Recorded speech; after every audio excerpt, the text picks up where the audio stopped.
السلام علیکم ورحمۃ اللہ وبرکاتہ نحمده ونصلی علی رسولہ الکریم اما بعد فاعوذ باللہ من الشیطان الرجیم بسم اللہ الرحمن الرحیم رب اشرح لی صدری ویسر لی امری واحلل عقدۃ من لسانی یفقہوا قولی۔ 11واں پارہ شروع کرتی ہوں اللہ کے نام سے جو بے انتہا مہربان نہایت رحم فرمانے والا ہے۔ جب تم پلٹ کر ان کے پاس پہنچو گے تو یہ طرح طرح کے عذر پیش کریں گے۔ اشارہ ہے منافقین کی طرف، اور موقع ہے جنگ تبوک سے واپسی کا، کیونکہ منافق اس جنگ سے پیچھے رہ گئے تھے۔ تو نبی صلی اللہ علیہ وسلم کو بتایا جا رہا ہے کہ جب آپ مدینہ پہنچیں گے تو یہ بہانے بناتے ہوئے آپ کے پاس آ جائیں گے، مگر تم صاف کہہ دینا کہ بہانے نہ کرو، ہم تمہاری کسی بات کا اعتبار نہ کریں گے۔ اللہ نے ہمیں تمہارے حالات بتا دیے ہیں، اب اللہ اور اس کا رسول تمہارے عمل کو دیکھے گا۔ یاد رکھیے، اللہ سبحانہ وتعالیٰ کو کوئی شخص صرف باتوں سے راضی نہیں کر سکتا، صرف بڑے بڑے دعووں سے راضی نہیں کیا جا سکتا۔ اس کے لیے ضروری ہے کہ ہم عمل سے اپنے اخلاص کا ثبوت دیں، اپنی محبت کا ثبوت صرف زبان سے نہیں، عمل سے دیں، پھر تم اس کی طرف پلٹائے جاؤ گے جو کھلے اور چھپے سب کا جاننے والا ہے، اور وہ تمہیں بتا دے گا کہ تم کیا کچھ کرتے رہے ہو۔ دنیا میں اللہ تمہارے عمل دیکھتا ہے، تمہاری شکل و صورت نہیں دیکھتا، تمہارے مال نہیں دیکھتا۔ حدیث میں آتا ہے وہ تمہارے دل اور تمہارے اعمال دیکھتا ہے۔ یہ دو چیزیں اگر بہترین ہو تو انسان اللہ کا مقرب بنتا ہے، ورنہ صرف باتوں سے اسے خوش نہیں کیا جا سکتا۔ تمہاری واپسی پر یہ تمہارے سامنے قسمیں کھائیں گے تاکہ تم ان سے صرف نظر کر لو، تو بے شک تم ان سے صرف نظر کر ہی لو، یعنی ان سے درگزر کر ہی لو، کیونکہ یہ گندگی ہیں اور ان کا اصلی مقام جہنم ہے جو ان کی کمائی کے بدلے میں انہیں نصیب ہوگی۔ یہ تمہارے سامنے قسمیں کھائیں گے تاکہ تم ان سے راضی ہو جاؤ، تم ان سے خوش ہو جاؤ، حالانکہ اگر تم ان سے راضی ہو بھی گئے تو اللہ ہرگز ایسے فاسق لوگوں سے راضی نہ ہوگا، اللہ راضی نہیں ہوگا۔ فَإِنَّ اللَّهَ لَا يَرْضَى عَنِ الْقَوْمِ الْفَاسِقِينَ، اللہ فاسق لوگوں سے راضی نہیں ہوتا۔ یاد رکھیے، اللہ سبحانہ وتعالی کسی بھی انسان سے جب محبت کرتا ہے تو اس کے نیک اعمال کی بنا پر گناہ انسان کو اللہ سے دور کر دیتے ہیں۔ گناہوں کے ساتھ انسان اگر زبان سے بار بار کہے یا اللہ ہم تو بڑے گناہ گار بندے ہیں، ہم تو بڑے کمزور ہیں، لیکن ان سے نکلنے کی کوئی کوشش نہ کرے اور نہ ہی ان سے توبہ کرے، تو ان باتوں سے اللہ راضی نہیں ہوگا۔ اور یاد رکھیے، جب اللہ راضی نہیں تو پھر رسول بھی راضی نہیں، پھر نیک لوگ بھی راضی نہیں۔ اگر ہمارے اپنے ہی بچے، ہمارے اپنے ہی بہن بھائی اللہ کی نافرمانی کے کام کر رہے ہوں تو ہمیں بھی ان سے راضی نہیں ہونا چاہیے۔ کیا ٹھیک ہے جو مرضی کرتے رہیں، کیونکہ راضی اسی سے ہونا چاہیے کہ جس سے اللہ راضی ہو، اور ناراض اسی سے ہونا چاہیے جس سے اللہ ناراض ہو۔ رسول اللہ صلی اللہ علیہ وسلم نے فرمایا، منافق کو سردار مت کہو، اگر وہ سردار ہو تو بے شک تم نے اپنے رب عز و جل کو ناراض کر دیا۔ یعنی اگر کوئی ایسا شخص جو تم سے ویسے بڑا ہے لیکن انتہائی غلط کام کر رہا ہے تو تمہارا دل اس کی طرف سے راضی نہیں ہونا چاہیے اور اس کی غلطیوں کو اپروو نہیں کرنا چاہیے کہ ہاں تمہاری اپنی زندگی تم جو چاہو کرو۔ تو ہماری پسند و ناپسند کس کی پسند و ناپسند کے تحت ہونی چاہیے؟ اللہ سبحانہ وتعالیٰ کے۔ یاد رکھیے، یہاں یہ نہیں کہا جا رہا کہ اس سے نفرت کرو، کیونکہ نفرتوں سے آپ کسی کی اصلاح نہیں کر سکتے۔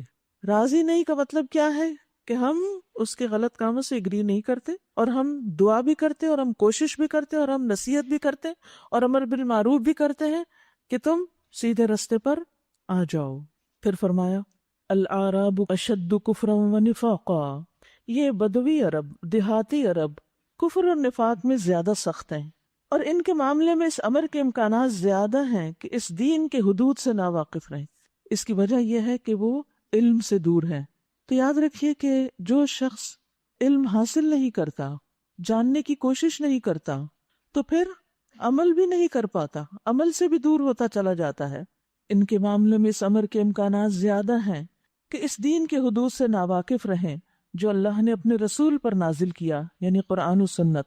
اللہ سب کچھ جانتا اور حکیم و دانا ہے، اور ان بدویوں میں ایسے ایسے لوگ موجود ہیں جو اللہ کی راہ میں کچھ خرچ کرتے ہیں تو اسے اپنے اوپر زبردستی کی چٹی سمجھتے ہیں، کیونکہ علم نہیں ہے نا، اور دین کے علم کا نہ ہونا انسان کے اندر نفاق پیدا کرنے لگتا ہے۔ رسول اللہ صلی اللہ علیہ وسلم نے فرمایا 2 خصلتیں ایسی ہیں جو منافق میں کبھی جمع نہیں ہو سکتی، اچھا اخلاق اور دین کی سمجھ۔ یعنی منافق کے اندر 2 بڑی خامیاں ہیں، ایک یہ کہ وہ بد اخلاق ہوتا ہے، اور دوسرے دین کی سمجھ نہیں ہوتی۔ اسی لیے جب اللہ کے راستے میں کچھ دینے کا وقت آتا ہے، خرچ کرنے کا وقت آتا ہے، تو وہ کہتے ہیں یہ تو ہم پہ جرمانہ ہے اور تمہارے حق میں زمانے کی گردشوں کا انتظار کر رہے ہیں، حالانکہ بدی کا چکر خود انہی پر مسلط ہے اور اللہ سب کچھ سنتا اور جانتا ہے۔ اور انہی بدویوں میں کچھ ایسے لوگ بھی ہیں جو اللہ اور روز آخر پر ایمان رکھتے ہیں، یعنی سب دیہاتی، سب بدوی، سب بدو ایک جیسے نہیں، ان میں سے کچھ علم بھی رکھتے ہیں، عمل بھی کرتے ہیں، ایمان رکھتے ہیں، اور جو کچھ خرچ کرتے ہیں اسے اللہ کے ہاں تقرب کا اور رسول کی طرف سے رحمت کی دعائیں لینے کا ذریعہ بناتے ہیں۔ نبی صلی اللہ علیہ وسلم کے پاس جب کوئی صدقہ لے کر آتا تھا تو آپ اس کے لیے دعا کیا کرتے تھے، ہاں وہ ضرور ان کے لیے تقرب کا ذریعہ ہے اور اللہ ضرور ان کو اپنی رحمت میں داخل کرے گا، یقیناً اللہ درگزر کرنے والا اور رحم فرمانے والا ہے۔ ماحول کیسا بھی کیوں نہ ہو، لیکن جس شخص کے اپنے اندر شوق ہوتا ہے وہ اپنے لیے کوئی نہ کوئی راستہ بنا لیتا ہے۔ ایک ہی ماحول میں رہنے والے کچھ لوگ صرف ماحول کا رونا روتے رہتے ہیں اور کچھ نہیں کرتے، اور اسی ماحول کے اندر کچھ اور لوگ اچھی باتیں جاننے کے شوقین ہوتے ہیں اور اس کے لیے وہ بھاگ دوڑ کرتے ہیں، اور پھر وہ ان کو جان کر ان پہ عمل بھی کرتے ہیں، جیسے یہ بدویوں کی دوسری قسم ہے۔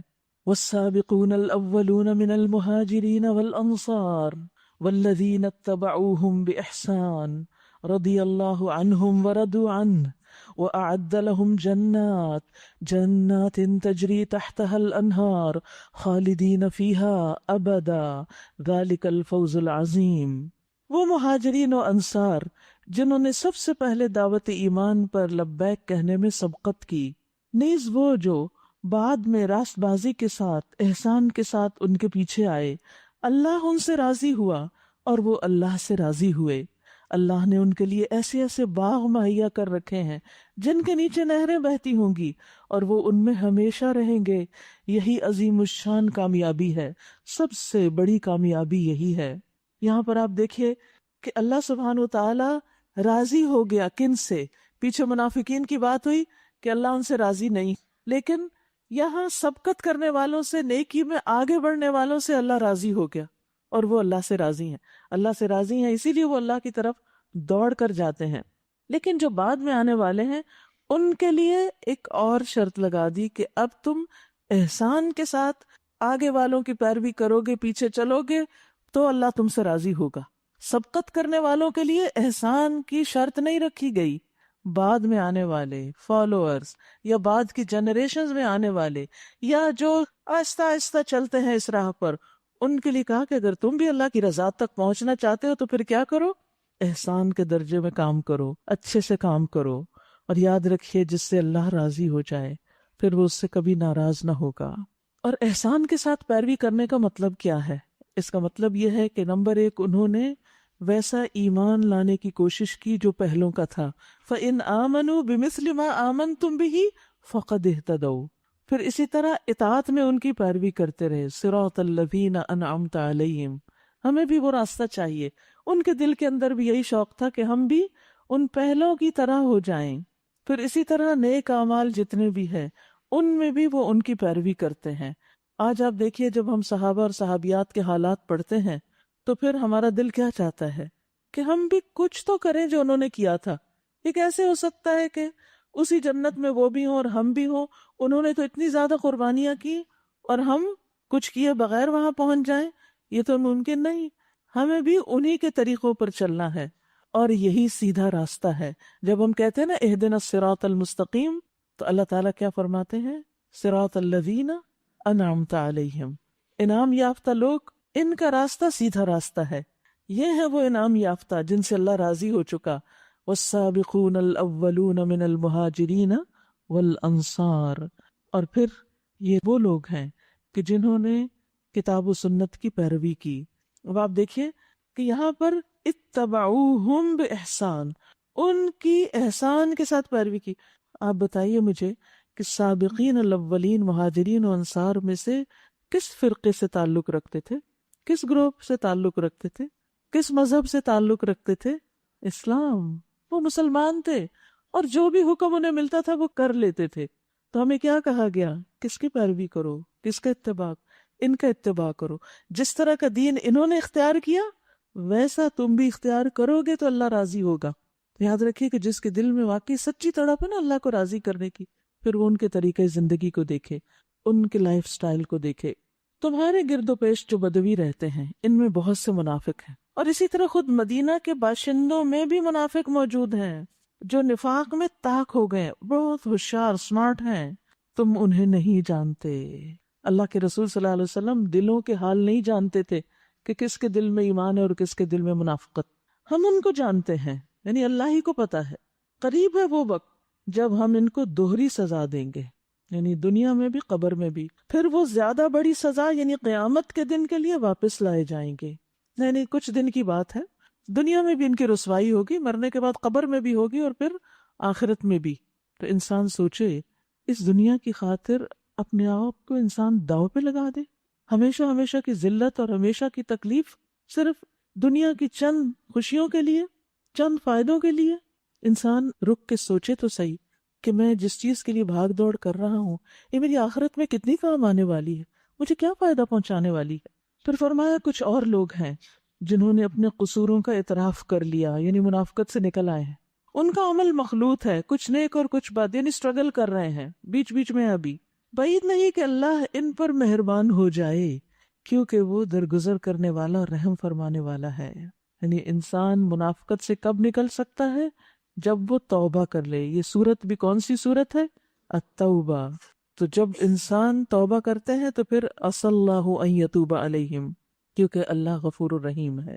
توبہ کے لیے انسان اچھے اعمال کرے۔ اچھے اعمال میں سے صدقہ بہترین عمل ہے کہ جو انسان کی خطاؤں کو مٹاتا ہے، اللہ کے غصے کو ٹھنڈا کرتا ہے۔ تم ان کے اموال میں سے صدقہ لے کر انہیں پاک کرو اور نیکی کی راہ میں انہیں بڑھاؤ، اور ان کے حق میں دعائے رحمت کرو، کیونکہ تمہاری دعا ان کے لیے وجہ تسکین ہوگی۔ یعنی وہ لوگ جو پوری طرح دین میں نہیں، آدھے آدھے ہیں، ان کے ساتھ معاملہ کیسا کرو؟ ان کے لیے دعا بھی کرو، انہیں صدقے پہ ابھارو اور انہیں نیکی کے کاموں میں آگے بڑھاؤ، موٹیویٹ کرو۔ لیکن ہمیں سمجھ میں نہیں آتا کہ کس سے کیا معاملہ کریں۔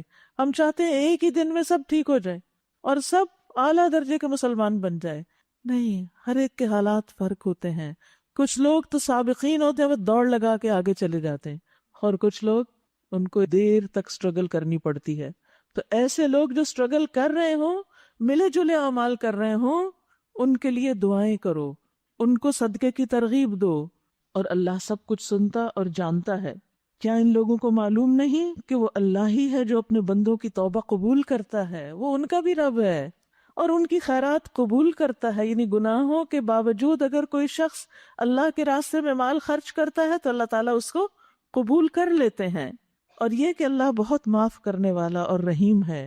اور اے نبی صلی اللہ علیہ وسلم ان سے کہہ دیجئے کہ تم عمل کرو، وَقُلِ اعْمَلُوا فَسَيَرَى اللَّهُ عَمَلَكُمْ وَرَسُولُهُ وَالْمُؤْمِنُونَ، اللہ اور اس کا رسول اور مومنین سب دیکھیں گے کہ تمہارا عمل اب کیسا ہے۔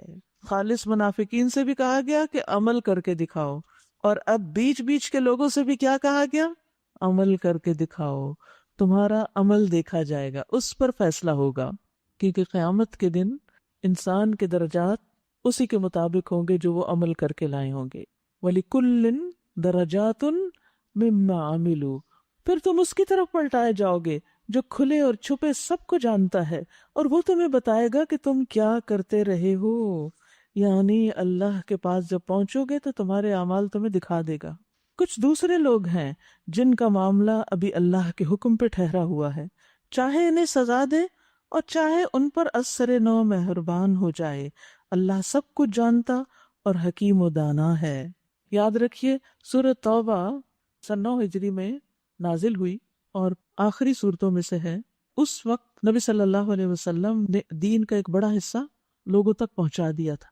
آپ کی دعوت سننے کے بعد لوگوں کا طرز عمل کیا تھا؟ اس میں مختلف طرح کے لوگ تھے. کچھ تو سابقون الاولون تھے، کچھ بالکل ان کے اپوزٹ، کچھ درمیان کے لوگ، کچھ ایسے کہ جو اچھے اچھے کام بھی کرتے تھے لیکن کبھی کبھی ان سے غلطی ہو جاتی تھی. تو آپ اگر اس صورت کے موضوعات پر غور کریں تو مختلف گروہوں کا ذکر کر کر کے ان کا انجام بتایا گیا ہے کہ کس کے ساتھ معاملہ کیا ہوگا.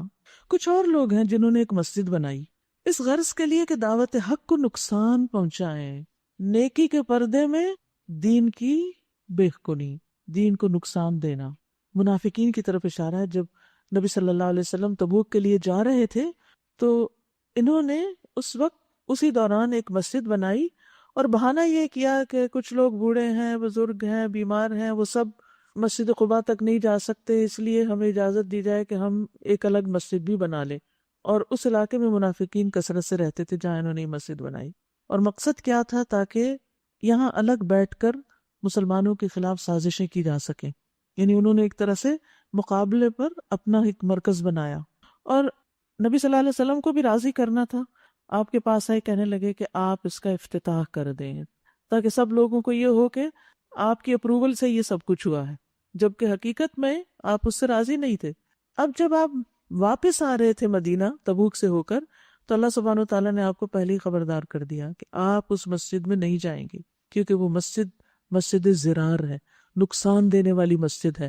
کتنی بڑی حقیقت اللہ نے کھول دی کہ ساری مسجدیں صرف خیر نہیں پہنچاتی. مسجدوں سے جہاں صحیح نیت کے ساتھ کام نہ کیا جا رہا ہو وہاں سے بعض اوقات فائدے کی بجائے نقصان بھی ہو سکتا ہے.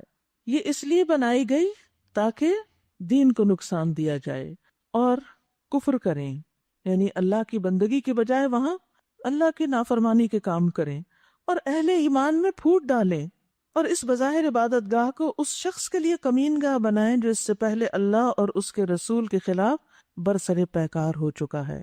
یہ ابو عامر الراہب کی طرف اشارہ ہے جو ان لوگوں کو گائیڈ کر رہا تھا یا ان کا لیڈر بنا ہوا تھا کہ اس کے لیے ایک مرکز فراہم کرنا مقصود ہے. وہ ضرور قسمیں کھا کھا کر کہیں گے کہ ہمارا ارادہ تو بھلائی کے سوا کسی دوسری چیز کا نہ تھا، مگر اللہ گواہ ہے کہ وہ قطعی جھوٹے ہیں. تم ہرگز اس عمارت میں کھڑے نہ ہونا جو مسجد اول روز سے تقوی پر قائم کی گئی تھی، وہی اس کے لیے زیادہ موزوں ہے کہ تم عبادت کے لیے وہیں کھڑے ہو. اس میں ایسے لوگ ہیں جو پاک رہنا پسند کرتے ہیں اور اللہ کو پاکیزگی اختیار کرنے والے ہی پسند ہیں. اشارہ ہے مسجد قباء کی طرف کہ وہاں پر جو لوگ رہتے ہیں، جو کمیونٹی بستی ہے، وہ لوگ پاک صاف رہنا بہت پسند کرتے ہیں. اللہ تعالیٰ نے بطور خاص ان کی تعریف فرمائی، واللہ یحب المطہرین، اور اللہ کو پسند ہے، اللہ محبت رکھتا ہے ان لوگوں سے جو صاف ستھرے رہتے ہیں. جب یہ آیت نازل ہوئی تو آپ نے خاص طور پر ان لوگوں سے پوچھا کہ تمہارا وہ کون سا عمل ہے پاکی کا یا صفائی کا کہ جس سے اللہ تعالیٰ محبت کرتا ہے. تو انہوں نے بتایا کہ جب ہم اپنی نجاست صاف کرتے ہیں فارغ ہونے کے بعد تو صرف مٹی کے ڈھیلوں سے نہیں، پانی سے بھی استنجا کرتے ہیں، یعنی پانی کا استعمال کرتے ہیں استنجا کے لیے. تو یہ چیز پسندیدہ تھی. اب دیکھیے بعض لوگ سستی کے مارے صرف ٹیشو پیپر استعمال کر کے کام ختم کر دیتے ہیں. ٹھیک ہے، سفر وغیرہ میں جہاں پانی نہ ہو تو آپ ٹیشو پیپر سے بھی طہارت حاصل کر سکتے ہیں، لیکن جو چیز اللہ سبحانہ و تعالیٰ کو پسند ہے وہ کیا کہ انسان پانی کا استعمال کرے، استنجا کرے اور اپنے آپ کو صاف ستھرا رکھے. یاد رکھیے کہ اللہ کی محبت حاصل کرنے کے لیے وہ کام ہمیں لازم کرنے پڑیں گے جن کاموں کو اللہ پسند کرتا ہے. ان میں سے ایک طہارت، صفائی اور پاکیزگی ہے. اپنے جسم کی پاکیزگی، اپنے خیالات کی پاکیزگی، دلوں کی پاکیزگی، دلوں کو صاف کرنا، یہ ساری چیزیں انسان کو اللہ کا محبوب بناتی ہے. لہذا کپڑے، جگہ، گھر، لباس، دانت، بال، ہر چیز صاف رکھیں. پھر تمہارا کیا خیال ہے کہ بہتر انسان وہ ہے جس نے اپنی عمارت کی بنیاد اللہ کے خوف اور اس کی رضا کی طلب پر رکھی ہو، یا وہ جس نے اپنی عمارت ایک وادی کی کھوکھلی بے ثبات کا گر پر اٹھائی اور وہ اسے لے کر سیدھی جہنم کی آگ میں جا گری. ایسے ظالم لوگوں کو اللہ سیدھی راہ نہیں دکھاتا. یہ عمارت جو انہوں نے بنائی ہمیشہ ان کے دلوں میں بے یقینی کی جڑ بنی رہے گی جس سے نکلنے کی اب کوئی صورت نہیں سوائے اس کے کہ ان کے دل ہی پارا پارا ہو جائیں، یعنی موت آ جائے. اللہ نہایت باخبر اور حکیم و دانا ہے. ان اللہ اشتری من المؤمنین انفسهم واموالهم بان لهم الجنہ، حقیقت یہ ہے کہ اللہ نے مومنوں سے ان کے نفس اور ان کے مال جنت کے بدلے خرید لیے ہیں۔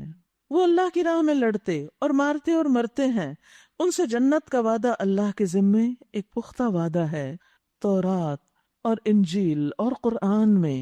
اور کون ہے جو اللہ سے بڑھ کر اپنے عہد کا پورا کرنے والا ہو؟ بس خوشیاں مناؤ اپنے اس سودے پر جو تم نے اللہ سے چکا لیا، یہی سب سے بڑی کامیابی ہے، الفوز العظیم ہے۔ یہاں اللہ جل جلالہ کے ساتھ ایک عظیم تجارت کا ذکر ہے۔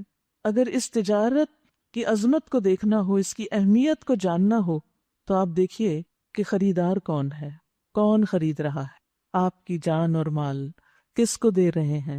اللہ رب العزت کو۔ پھر آپ دیکھیے کہ کون سی چیز ہے جو بدلے میں دی جا رہی ہے، معاوضہ کیا ہے، پروفٹ کیا ہے اس تجارت میں، فائدہ کیا ہے؟ سب مقامات سے افضل مقام، سب نعمتوں سے بڑی نعمت جنت۔ پھر آپ دیکھیں کہ وہ قیمت کیا ہے جو انسان دیتا ہے، جو انسان کو سب سے زیادہ پسند ہے، جان اور مال۔ جان بڑی عزیز ہوتی ہے انسان کو، اور جان کے بعد مال بھی بڑا پسند ہوتا ہے۔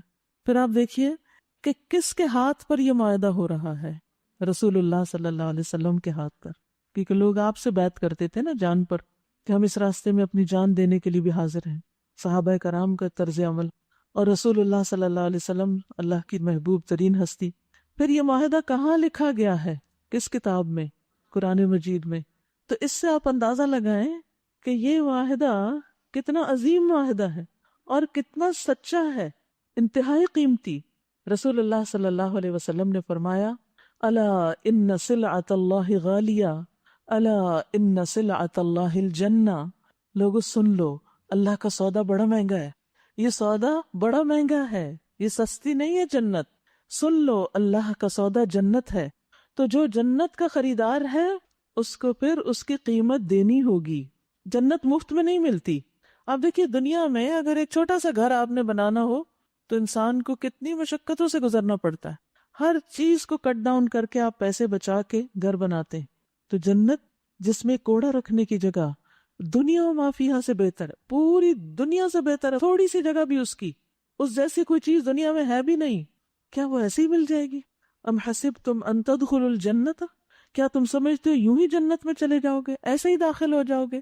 یاد رکھیے کہ جنت تو ہمارے اعمال کا صلہ بھی نہیں ہو سکتی، جنت تو اس سے بھی آگے کی چیز ہے، لیکن عمل سے ہم صرف اللہ کی رضا اور خوشنودی حاصل کرتے ہیں، اللہ کو خوش کرتے ہیں، اور باقی تو سب اللہ کے فضل سے ہی ملتا ہے، اللہ کی رحمت سے۔ ابو ہریرہ کہتے ہیں میں نے رسول اللہ صلی اللہ علیہ وسلم کو فرماتے ہوئے سنا، کسی شخص کو اس کا عمل جنت میں داخل نہیں کرا سکتا۔ لوگوں نے عرض کیا اللہ کے رسول کیا آپ بھی نہیں؟ فرمایا نہیں، مجھے بھی نہیں، حالانکہ آپ اس دنیا کے سارے انسانوں سے سب سے بڑھ کر اللہ کی بہترین عبادت کرنے والے ہیں۔ تو آپ نے فرمایا میرا عمل بھی مجھے جنت میں نہیں داخل کرا سکتا، سوائے اس کے کہ اللہ اپنے فضل اور رحمت سے مجھے نواز دے۔ تو جنت انسان کو صرف اللہ کے فضل اور رحمت سے ملے گی، لیکن اللہ کی رحمت کو کیا چیز دعوت دیتی ہے؟ آپ کا اخلاص، آپ کا عمل۔ اس لیے عمل ضروری ہوتا ہے، ورنہ یہ مت سوچے کہ عمل قیمت ہے جنت کی، نہیں۔ تو آپ نے فرمایا اس لیے درستگی کے ساتھ عمل کرو، فسددوا وقاربوا، اور میانہ روی اختیار کرو، اور تم میں سے کوئی شخص موت کی تمنا نہ کرے، کیونکہ اگر وہ نیک ہوگا تو امید ہے کہ اس کے نیک اعمال میں اور اضافہ ہو جائے۔ حالات تنگ بھی ہوں تو موت نہیں مانگو، کیونکہ جتنی زندگی ہے خواہ تکلیف میں گزر رہی ہے، اچھے اعمال کے ساتھ وہ درجوں کی بلندی کا ذریعہ بنے گی۔ اور اگر انسان برا ہے تو ہو سکتا ہے کہ وہ توبہ ہی کر لے۔ اس لیے انسان کو اپنی زندگی کی نعمت کی قدر کرنی چاہیے۔ یہ سودا کرنے والوں کی صفات کیا ہوتی ہیں؟ کون ہیں جو یہ سودا کرتے ہیں؟ پھر ان کا عمل کیا ہوتا ہے؟ اس کی ٹرمز اینڈ کنڈیشنز کیا ہیں؟ فرمایا التائبون، سب سے پہلی کنڈیشن توبہ، توبہ کرنے والے، اللہ کی طرف پلٹنے والے، اپنے گناہوں سے چھٹکارا پانے والے۔ العابدون، عبادت کرنے والے۔ آ رہا ہے رمضان، خوب خوب عبادت کا موقع ہے آپ کے پاس، روزہ بھی عبادت، راتوں کا قیام بھی عبادت، قرآن کی تلاوت بھی عبادت، قرآن میں غور و فکر بھی عبادت، ذکر اذکار بھی عبادت، لوگوں کی خدمت بھی عبادت، صدقہ خیرات بھی عبادت، اور چونکہ یہ مبارک مہینہ ہے تو یاد رکھیے مبارک کا مطلب ہوتا ہے وہ چیز جس میں خوب برکت ہو، اور برکت کہتے ہیں بڑھوتری کو، ہر چیز میں اضافہ ہو جاتا ہے۔ اور رمضان میں جہاں عبادت کی کوانٹٹی میں ہم اضافہ کرتے ہیں وہاں اس کی کوالٹی کو بھی ہم بہتر بنانے کی کوشش کرتے ہیں، اور اسی طرح ہر عمل کا اجر و ثواب بھی کئی گنا زیادہ بڑھ جاتا ہے۔ تو یہ مبارک مہینہ ہے، اس لیے خوب خوب خوشی سے عبادت کیجیے۔ الحامدون، اللہ کی تعریف کرنے والے، شکر ادا کرنے والے، السائحون، روزہ دار یا سیاحت کرنے والے۔ دو معنی کیے گئے اس کے، روزہ اس کا مجازی معنی ہے، لفظی معنی نہیں، یعنی میٹافوریکل ہے، اور لفظی معنی کیا ہے؟ سیاحت کرنے والے، یعنی صرف بغیر مقصد کے سیر و تفریح نہیں ہے مراد یہاں مثلاً علم کے راستے میں نکلنے والے، جہاد کے لیے نکلنے والے، حج کے عمرے کے لیے نکلنے والے، یا اللہ کی کائنات میں غور و فکر کے لیے کچھ سیکھنے سکھانے کے لیے، اللہ کے دین کی خدمت کے لیے نکلنا، یہ سب اس سیاحت میں آتا ہے۔ الراکعون، رکوع کرنے والے، الساجدون، سجدے کرنے والے، الآمرون بالمعروف والناہون عن المنکر، نیکی کا حکم دینے والے اور برائیوں سے روکنے والے۔ سبحان اللہ۔ پیچھے آپ نے دیکھا کہ پہلی کیٹیگری کے لوگ وہ تھے جو اللہ کی راہ میں جان مال دونوں لے کے نکلے، اور انہوں نے نبی صلی اللہ علیہ وسلم کے ساتھ جنگیں کی، جانیں بھی دی اور مال بھی لگائے۔ لیکن اب ہم یہاں بیٹھ کے سوچتے ہیں اللہ یہ تو جو سودا کر رہے ہیں وہ تو یہ اور یہ کام کرتے ہیں، ہم تو یہ نہیں کر پا رہے، اور یہ تو ہم نہیں کر سکتے، اس وقت ہم کیا کریں؟ ہم یہ سب کام کریں۔ جو اللہ سے سودا کرنا چاہتا ہے وہ یہ سب کام کرے، ذاتی عبادات اور کوالٹیز اپنے اندر لانے کے بعد لوگوں کی تعلیم اور تربیت کا بندوبست کرے، امر بالمعروف اور نہی عن المنکر کا کام کرے۔ تو جو لوگ نیکی کا حکم دیتے ہیں، برائی سے روکتے ہیں، وہ بھی اسی سودے میں شریک ہو جاتے ہیں۔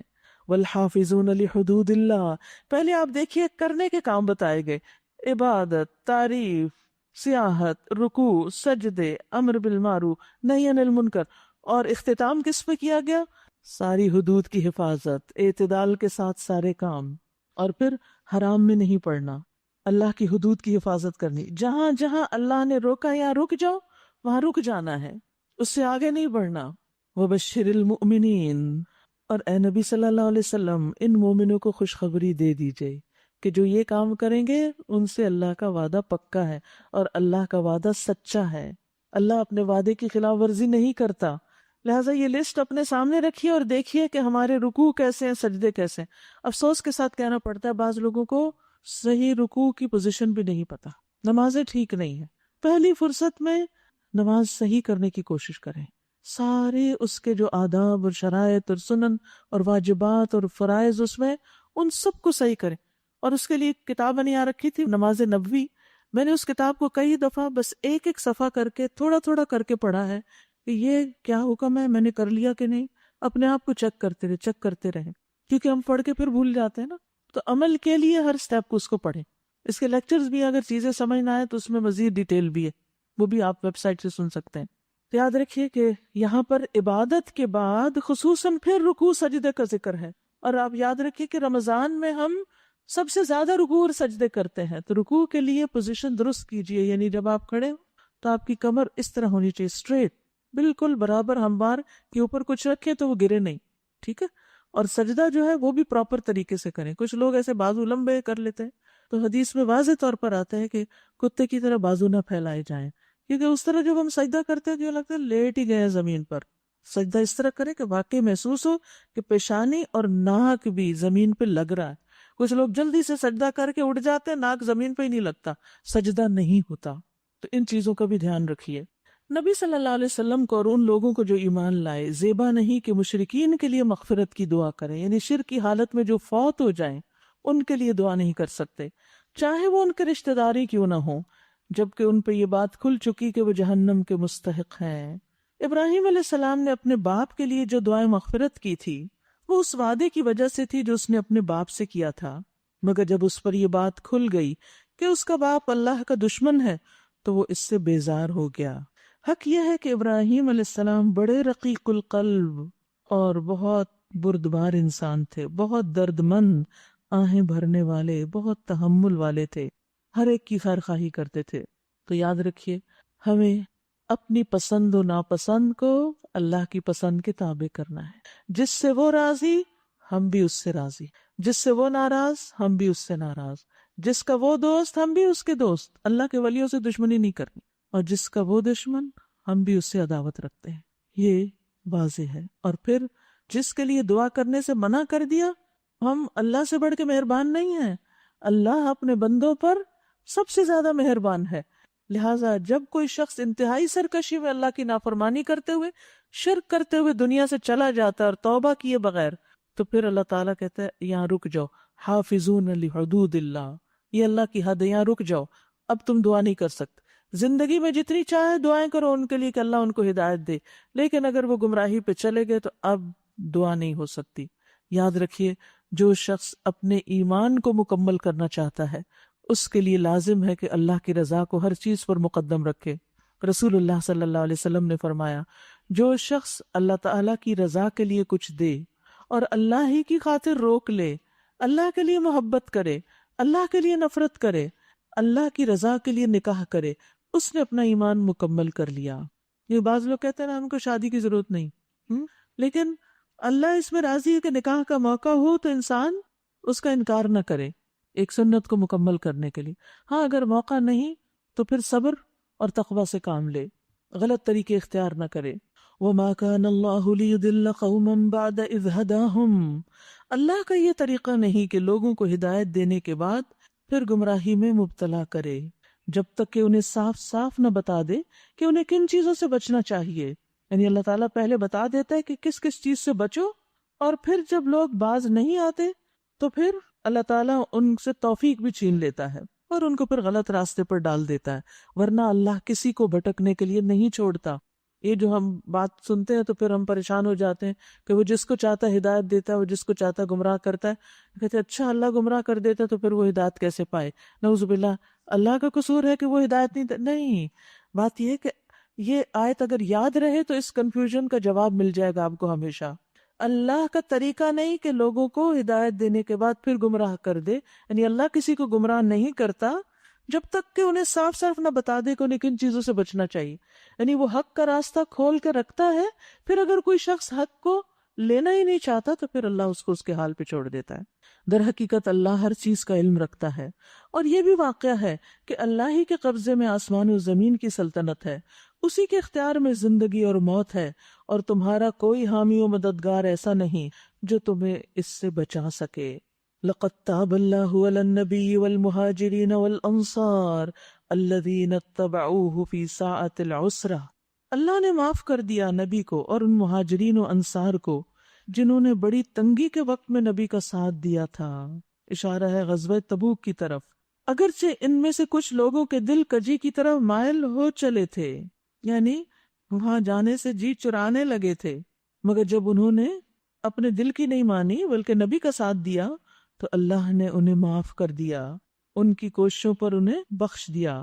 انہ بہم رؤوف الرحیم، بے شک اس کا معاملہ ان لوگوں کے ساتھ شفقت و مہربانی کا ہے.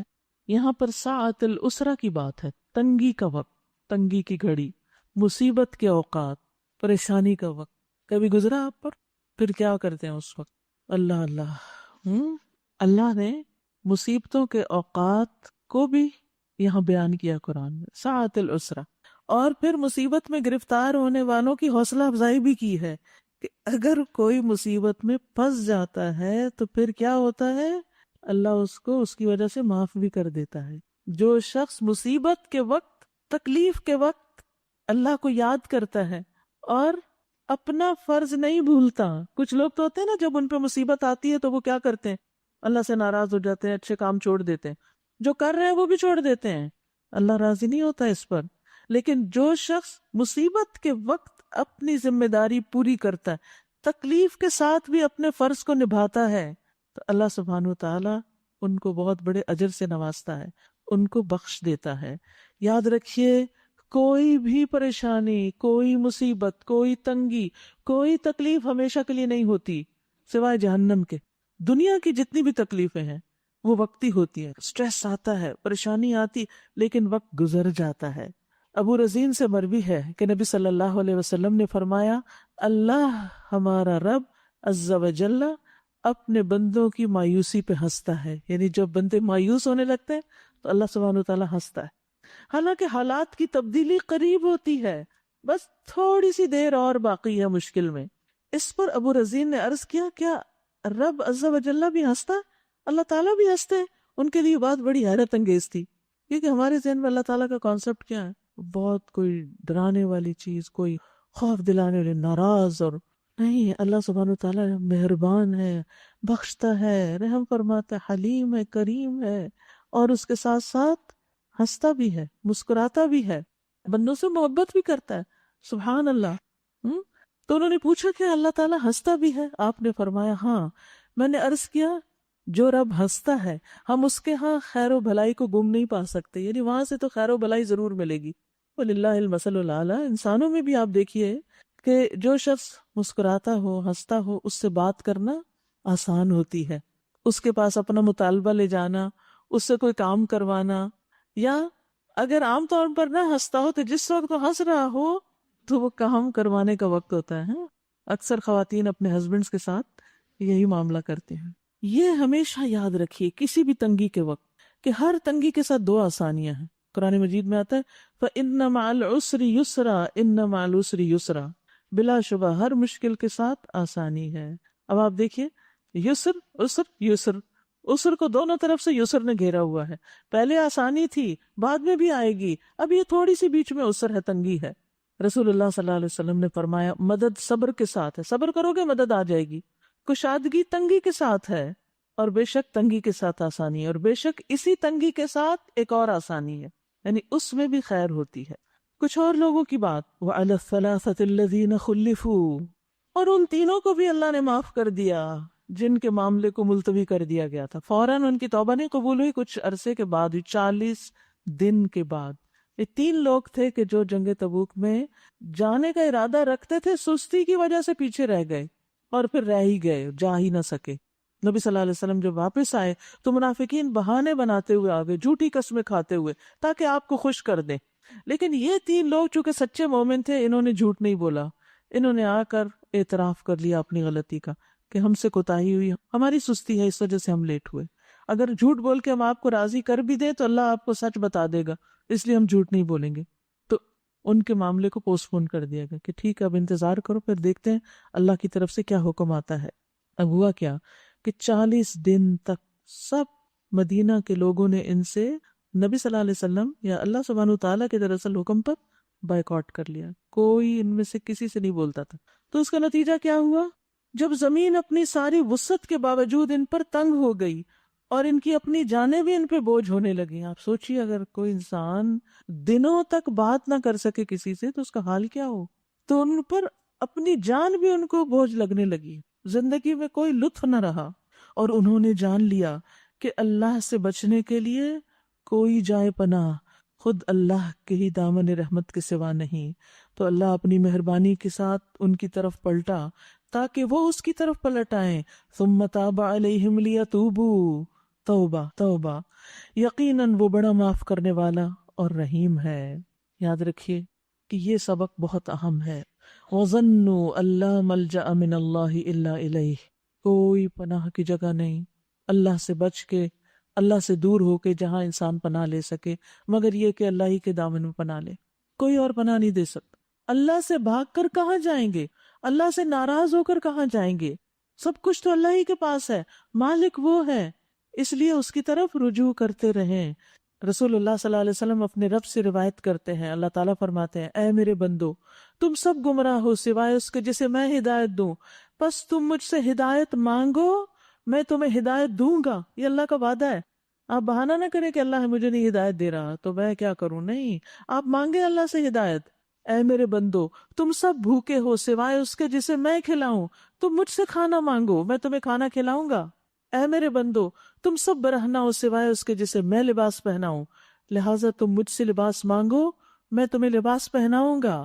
اے میرے بندو، تم سب دن رات گناہ کرتے ہو اور میں سارے گناہوں کو بخش دیتا ہوں، تم مجھ سے بخشش مانگو میں تمہیں بخش دوں گا۔ تو لا ملجا من اللہ الا الیہ، کوئی اور نہ ہمیں کھلا سکتا ہے، نہ پلا سکتا ہے، اور نہ ہمارے گناہ معاف کر سکتا ہے. لہٰذا اللہ سے ناراض نہیں ہونا، اللہ ہی کی طرف پلٹنا ہے. ان اللہ هو التواب الرحیم، بے شک اللہ تعالیٰ بہت زیادہ توبہ قبول کرنے والا، مہربان ہے. اے لوگو جو ایمان لائے ہو، اللہ سے ڈرو، تقوی اختیار کرو اور سچے لوگوں کا ساتھ دو. منافقین جھوٹے تھے کہ ان کے ساتھ نہیں رہو. مدینے کے باشندوں اور گرد و نواح کے بدویوں کو یہ ہرگز زیبا نہ تھا کہ اللہ کے رسول کو چھوڑ کر گھر بیٹھ رہتے اور اس کی طرف سے بے پرواہ ہو کر اپنے اپنے نفس کی فکر میں لگ جاتے. اس لیے ایسا کبھی نہ ہوگا کہ اللہ کی راہ میں بھوک پیاس اور جسمانی مشقت کی کوئی تکلیف وہ جھیلیں، اور منکرین حق کو جو راہ ناگوار ہے اس پر کوئی قدم وہ اٹھائیں، اور کسی دشمن سے عداوت حق کا کوئی انتقام وہ لیں، اور اس کے بدلے ان کے حق میں ایک عمل صالح نہ لکھا جائے. ہر عمل کا اجر لکھا جاتا ہے. ان اللہ لا یضیع اجر المحسنین، بے شک اللہ محسنین کا اجر نہیں مارتا، محسنین کا اجر ضائع نہیں کرتا. یاد رکھیے اللہ سبحانہ تعالیٰ نے بندے کو جن اعمال کا حکم دیا ہے، اگر ان کے ساتھ کچھ مشقت بھی ہے، جیسے نماز کھڑے ہونے میں تھک جائیں گے آپ لمبے قیام میں، تراویح وغیرہ میں، جب رات میں انسان ویسے ہی تھکاوٹ کا شکار ہو جاتا ہے دن بھر کے روزے کے بعد، تو اس وقت یاد رکھیے کہ اجر بھی اتنا ہی زیادہ ہے، یعنی جتنی مشقت اتنا زیادہ اجر. تو اس لیے انسان کو اگر تھکاوٹ ہو یا کوئی تکلیف ہو تو اجر پہ نظر رکھ کے اس کام کو کرتے جانا چاہیے. حضرت عائشہ سے روایت ہے رسول اللہ صلی اللہ علیہ وسلم نے ان سے ان کے عمرے کی ادائیگی کے دوران فرمایا، تمہارے لیے تمہاری تھکاوٹ اور تمہارے خرچ کرنے کے مطابق ثواب ہے. ہو سکتا ہے انہوں نے بیچ میں کہا ہو میں تھک گئی ہوں، جسے ہم صحیح کرتے ہوئے زبان سے نہ بھی کہیں تو اپنے حال سے کہہ رہے ہوتے ہیں ہم تھک گئے ہیں. تو اگر کسی کے ساتھ اکٹھے عمرہ کر رہے ہو تو ان کو کہیں کوئی بات نہیں، جتنی زیادہ تھکاوٹ ہے اتنا زیادہ اجر ہے. تو اس لیے خوشی سے اس تھکاوٹ کو برداشت کریں. اور اسی طرح خرچ کہ بعض اوقات انسان کہتا ہے اوہ اتنی مہنگی ٹکٹ ہو گئی، یہاں بھی خرچ کرو وہاں بھی کرو، یا کوئی بھی کام، تو اس میں انسان سوچے کہ سب اللہ کے راستے میں ہے. اسی طرح جب انسان بیمار ہو جاتا ہے اور عمل نہیں کر پاتا تو اللہ سبحانہ و تعالیٰ ان اعمال پر انسان کو اجر دیتا ہے جو صحیح حالت میں انسان کر رہا ہوتا ہے. لیکن اگر بیماری میں بھی انسان حد الوسع جو کام کر سکتا کرتا رہے تو وہ مشقت کے ساتھ کرتا ہے نا. ایک بیمار انسان جس کے گھٹنوں میں تکلیف ہے اس کے لیے رکوع اور سجدے اور نمازوں میں بیٹھنا بڑا مشکل کام ہے ایک صحت مند چست انسان کے مقابلے میں. تو وہ یہ نہ کہے اور دیکھ دیکھ کے حسرت نہ کرے یہ تو کتنی آسانی سے اٹھ جاتے ہیں، کتنی آسانی سے پڑھ رہے ہیں. نہیں، جو زیادہ تکلیف میں پڑھ رہا ہے اس کا اجر اتنا ہی زیادہ ہے. نبی صلی اللہ علیہ وسلم نے فرمایا جب مسلمان آدمی بیمار ہوتا ہے تو اللہ تعالیٰ اعمال لکھنے والے فرشتوں سے کہتے ہیں یہ بندہ اپنی صحت مندی میں جو بہترین اعمال کرتا تھا ان کے مطابق اجر لکھو. ساری زندگی کھڑے ہو کے تراویحیں پڑھی، اس سال بیٹھ کے پڑھ رہا ہے، اجر وہی لکھو جو وہ پہلے کرتا تھا، یہاں تک کہ میں اسے شفا عطا کر دوں. جب تک بیمار ہے، ڈزنٹ میٹر 5-10 سال بیمار ہے، جب تک ٹھیک نہیں ہوتا کوئی بات نہیں، کیونکہ اللہ محسنین کا اجر نہیں مارتا. یہ پہلے بہت اچھے کام کرتا رہا ہے، اب اگر نہیں کر پا رہا تو اس لیے نہیں کہ اس نے شکر کیا ہے کہ اچھا میں اب آزاد ہو گیا، یہ اب بھی دل سے غمگین ہے. آپ سوچیں جو لوگ بھاگ بھاگ کے نیکیاں کرتے رہے ہوں زندگی میں، جب وہ نہیں کر پاتے تو ان کے دل کتنے دکھی ہوتے ہیں. تو وہ دکھ اور وہ آنسو وہ اللہ کو بڑے عزیز ہیں. ایسے لوگ محسنین ہیں، اللہ ان کا اجر ضائع نہیں کرتا. پھر اللہ تعالیٰ نیت پر بھی اجر دیتا ہے. مثلاً آپ کسی کو کوئی اچھا کام کرتے ہوئے دیکھتے ہیں اور آپ سوچتے ہیں اچھا مجھے موقع ملا تو میں بھی ضرور کروں گی، ابھی تو حالات اجازت نہیں دے رہے، ذرا وقت بدلے تو میں دیکھیں کیا کرتی ہوں. یہ نیت جو ہے اس پر بھی اجر لکھا جاتا ہے.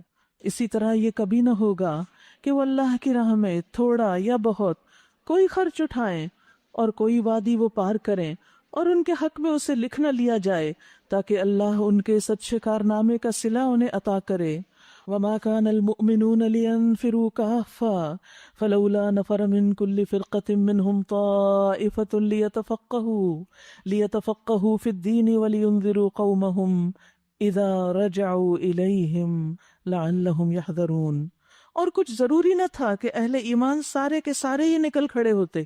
پیچھے چونکہ جہاد کی بہت تلقین کی گئی، تاکید کی گئی، تو اب آئندہ سے لوگ بہت محتاط ہو گئے کہ اگر ہم پیچھے رہے تو کہیں ہمارا نام منافقین میں نہ لکھا جائے، ہم ضرور نکلیں گے. تو اس موقع پر پھر فرمایا کہ ضروری نہیں کہ سب ہی نکل جائے ایک کام کو، مگر ایسا کیوں نہ ہوا کہ ان کی آبادی کے ہر حصے میں سے کچھ لوگ نکل کر آتے اور دین کی سمجھ پیدا کرتے، کچھ لوگ باہر کے کام کریں اور کچھ لوگ اندر رہ کے کام کریں، اور واپس جا کر اپنے علاقے کے باشندوں کو خبردار کرتے تاکہ وہ بھی بچتے، یعنی گناہوں سے بچتے، نیک عمل کرتے۔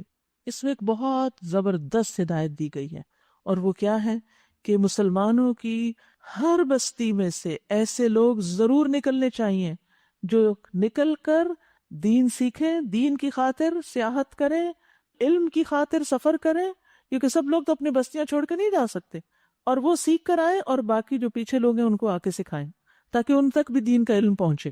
ایک اور بڑی اہم بات یہ یہاں پتہ چل رہی ہے، وہ یہ ہے کہ عقل مند انسان وہ ہوتا ہے، یا عقل مند قوم وہ ہوتی ہے جو اپنی مختلف مصلحتوں کے لیے ان کی صلاحیتوں کے مطابق لوگوں کو مختلف کاموں کے لیے تیار کرتی۔ سب لوگ ایک ذہن، ایک حافظے، ایک قوت کے نہیں ہوتے، اس لیے لوگوں کو ان کی صلاحیت کے مطابق کام دینا چاہیے، اور جو شخص جہاں جس درجے میں بھی اپنی کیپیسٹی میں اللہ کے دین کی خاطر کوئی بھی کام کر رہا ہے، اس کا اجر اسی میں سے ہے اگر وہ اخلاص نیت کے ساتھ کر رہا ہے۔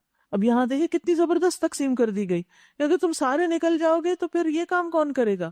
تو سب لوگ نکلے نہیں، اور سب لوگ پڑھنے نہ بیٹھ جائیں، جو پڑھ چکے ہیں وہ واپس آ کے، جو لوگ باہر نکلے ہوئے تھے جب وہ واپس آئیں تو ان کو بھی سکھائیں، اور اپنے اپنے علاقوں میں بھی جا کے سکھائیں۔ الہدا جب قائم ہوا تھا تو اسی آیت نے مجھے موٹیویٹ کیا تھا کہ کیوں نہ ایک ایسی جگہ بنائی جائے جہاں پر ہر جگہ سے کچھ لوگ آ کر پڑھیں اور پھر واپس جا کر اپنے اپنے علاقے کے لوگوں کی سہولت کے مطابق ان کو سکھائیں۔ اور یہاں آپ دیکھیں کہ کتنی زبردست ہمیں مینجمنٹ کا اصول سکھایا جا رہا ہے، اس میں بہت باریک نکتہ ہے اس کے اندر، کہ اگرچہ راستے الگ ہیں، رجحانات الگ ہیں، خواہشات اور صلاحیتیں الگ ہیں، مقصد ایک ہے، کام جدا جدا ہیں، تو ہر ایک کو اس میں اس کے اخلاص اور محنت کے مطابق اجر ملے گا۔ اور یہ صرف دین کے معاملے میں نہیں بلکہ ہر معاملے میں ہمیں دیکھنا چاہیے۔ ایک گھر میں رہنے والے سارے لوگ ایک ہی کام نہیں کر سکتے، ماں کا رول کچھ اور ہوتا ہے، بچوں کا کچھ اور ہوتا ہے، اسی طرح شوہر کا کچھ اور ہے۔ تقسیم کار بہت ضروری ہے، تقسیم کار، ورک کی پراپر ڈویژن کرنا، اور کسی کے کام کو حقیر نہ سمجھنا۔ آپ کا کیا خیال ہے؟ ہم سب آج اس ٹھنڈے ہال میں بیٹھ کے یہاں پڑھ رہے ہیں، اور کچھ لوگ گیٹ پر بیٹھ کر ڈیوٹی دے رہے ہیں، وہ اتنے ہی گھنٹے وہاں بیٹھ کر اپنا کام کرتے ہیں، کیا وہ اجر میں ہم سے کم ہے کیونکہ اگلی لائن میں جگہ نہیں ہے ان کے پاس؟ نہیں۔ ایسی جگہوں کی نگرانی کرنا تاکہ سب کے لیے سہولت ہو، سب کی سیکیورٹی کا انتظام ہو، اور گرمی برداشت کرنا اور دھوپ برداشت کرنا، اس کا کتنا بڑا اجر و ثواب ہے۔ اسی طرح اور بھی بہت سے لوگ مختلف جگہوں پر بیٹھ کر اپنے اپنے کام کر رہے ہیں، تو کبھی نہ سوچے میرا کام تو چونکہ اس کرسی پر ہے اور اس سٹیج پر ہے جو باقیوں کے مقابلے میں اونچا ہے تو شاید یہ زیادہ اجر و ثواب کا کام ہے۔ ہر ایک کو اللہ اس کی نیت اور اخلاص کے ساتھ اور اس کی کوشش کے مطابق اجر دیتا۔ ہم سب کو یہ دیکھنا چاہیے کہ ہمیں جو بھی ڈیوٹی ملی ہے، جو بھی کام ہمارے حصے میں آیا ہے، اللہ نے مجھ پر جو ذمہ داری ڈالی اس کو میں کتنے اخلاص اور کتنے شوق کے ساتھ کر رہی ہوں، اور کتنا اس کو اون کرتی ہوں، اور کتنا اس پر راضی ہوں کہ یہ اللہ کی تقسیم ہے۔ اس نے کسی کو یہاں بٹھا دیا، کسی کو یہاں بٹھا دیا، کسی کو وہاں بٹھا دیا، کسی کو باہر بٹھا دیا، اجر سب سمیٹ کے جاتے ہیں اپنی اپنی نیت کے مطابق۔ اگر آپ اس نیت کے ساتھ یہاں بیٹھ کے سن رہے ہیں کہ ہم انشاءاللہ اپنے ایمان اور عمل میں اضافہ کریں گے، تو جتنا جتنا جس کا شوق اور تڑپ ہے اتنا ہی اس اپنے ساتھ اجر لے کے جائے گا۔ تو ہمیشہ دوسروں کی قدر کریں، دوسروں کے کام کو اپریشیٹ کریں، ان کو انکریج کریں، لیکن اس کے ساتھ ساتھ ہم سب کا رخ اللہ ہی کی طرف رہنا چاہیے۔ کسی تکبر اور غرور میں مبتلا ہونے کی ضرورت نہیں۔ نبی صلی اللہ علیہ وسلم کے صحابہ ہر ایک کی الگ الگ خوبی تھی۔ آپ نے فرمایا میری امت پہ سب سے زیادہ رحم کرنے والے ابو بکر ہیں، اللہ کے دین میں سب سے سخت عمر ہیں، سب سے زیادہ حیادار عثمان ہیں، سب سے زیادہ بہتر فیصلہ کرنے والے علی ابن ابی طالب ہیں، اللہ کی کتاب کے سب سے زیادہ بڑے عالم ابی ابن کعب ہیں، حلال و حرام کا زیادہ علم رکھنے والے معاذ ابن جبل ہیں، علم میراث کے ماہر زید بن ثابت ہیں۔ اور سنو، ہر امت کا ایک امین ہوتا ہے، اور میری امت کے امین کون ہے؟ ابو عبیدہ بن جراح۔ تو آپ نے اپنے صحابہ کی ڈفرنٹ کوالٹیز کی تعریف کی یہی حال آپ کے بچوں کا بھی ہے. ہر وقت بچوں کو کمپیئر کرتے رہتے، دیکھو بڑا بھائی کہاں پہنچ گیا، کیا کر رہا ہے، اور چھوٹے بیچارے کی تو شامت ہی رہتی ہے. میرے والد کہا کرتے تھے سگ باش برادر خرد نباش، فارسی کا ایک محاورہ ہے، کتا بن جاؤ چھوٹا بھائی نہ بنو، کیونکہ ہر ایک کی بچاڑ اس پر ہوتی، سب اسی کو کریکٹ کر رہے ہوتے ہیں، خود اپنی غلطیاں بھول جاتے ہیں. لیکن یاد رکھیے کہ ہر بچہ فرق ہے، اس کو اس کے مطابق ٹریٹ کریں. بہترین تربیت آپ صرف اس وقت کر سکتے ہیں، کبھی منہ سے بھول کے بھی نہ نکالے دیکھو بھائی کیا کر رہا ہے، دیکھو کزن کیا کر رہا ہے، دیکھو تمہارا دوست کیا کر رہا ہے، تم نکمے، تم کچھ نہیں کر رہے. اس سے پھر ان کے اندر سے وہ کانفیڈنس ختم ہو جاتا ہے، وہ بےچارے انگزائٹی کا شکار ہو جاتے ہیں، کچھ نہیں کر پاتے. دعائیں کریں ان کے لیے، سپورٹ کریں، کاؤنسلنگ کریں، ان کا کانفیڈنس بڑھائیں، ان سے محبت کریں. اور اگر ان کو باپ سے ڈانٹ پڑ بھی جائے نا تو ایک طرف ہو کے کہیں میں تمہارے ساتھ ہوں، ڈونٹ وری. باپ ہے نا، وہ بھی خیر خواہی چاہتا ہے، باپ سے بھی بدظن نہ ہونے دے. تو اس سے آپ دیکھیں گے کہ بہت سی خیر انشاءاللہ نکلے گی. کوئی پودے جلدی پھل لے آتے ہیں اور کچھ بڑی دیر سے لاتے ہیں، لیکن بڑے کام کے پھل لاتے ہیں. امید نہ چھوڑیں. پھر فرمایا اے لوگو جو ایمان لائے ہو، جنگ کرو ان منکرین حق سے جو تم سے قریب ہیں، اور چاہیے کہ وہ تمہارے اندر سختی پائیں، اور جان لو کہ اللہ متقیوں کے ساتھ ہے. جب کوئی نئی صورت نازل ہوتی ہے تو ان میں سے بعض لوگ مذاق کے طور پہ تم سے پوچھتے ہیں کہو تم میں سے کس کے ایمان میں اضافہ ہوا. ہاں آج کا سپارہ بھی سن لیا کہ ایمان بڑھا. یاد رکھیے قرآن کے نزول سے مومن کا ایمان بڑھتا ہے اور منافق کا نفاق بڑھتا ہے. ہر شخص اپنے ایمان کی کیفیت کے مطابق ہی آگے بڑھتا ہے. اس کا جواب یہ ہے کہ جو لوگ ایمان لائے ہیں ان کے ایمان میں تو فی الواقع ہر نازل ہونے والی صورت نے اضافہ ہی کیا اور وہ اس سے خوش ہیں. البتہ جن کے دلوں کو نفاق کا روگ لگا ہوا تھا ان کی پچھلی نجاست پر ہر نئی صورت نے ایک اور نجاست کا اضافہ کر دیا، یعنی ان کی نفاق کی بیماری بڑھتی چلی گئی اور وہ مرتے دم تک کفر ہی میں مبتلا رہے. آپ نے دیکھا ہوگا کوئی غذا جو ایک شخص کے لیے قوت کا باعث بنتی ہے، بیمار کے لیے وہ بیماری میں اضافے کا سبب بنتی ہے. تو اسی طرح قرآن کی تعلیم کچھ لوگوں کے حق میں ایمان بڑھانے اور عمل میں آگے جانے کا سبب بنتی اور کچھ لوگوں کی بدعملی میں اور زیادہ مدد دیتی ہے.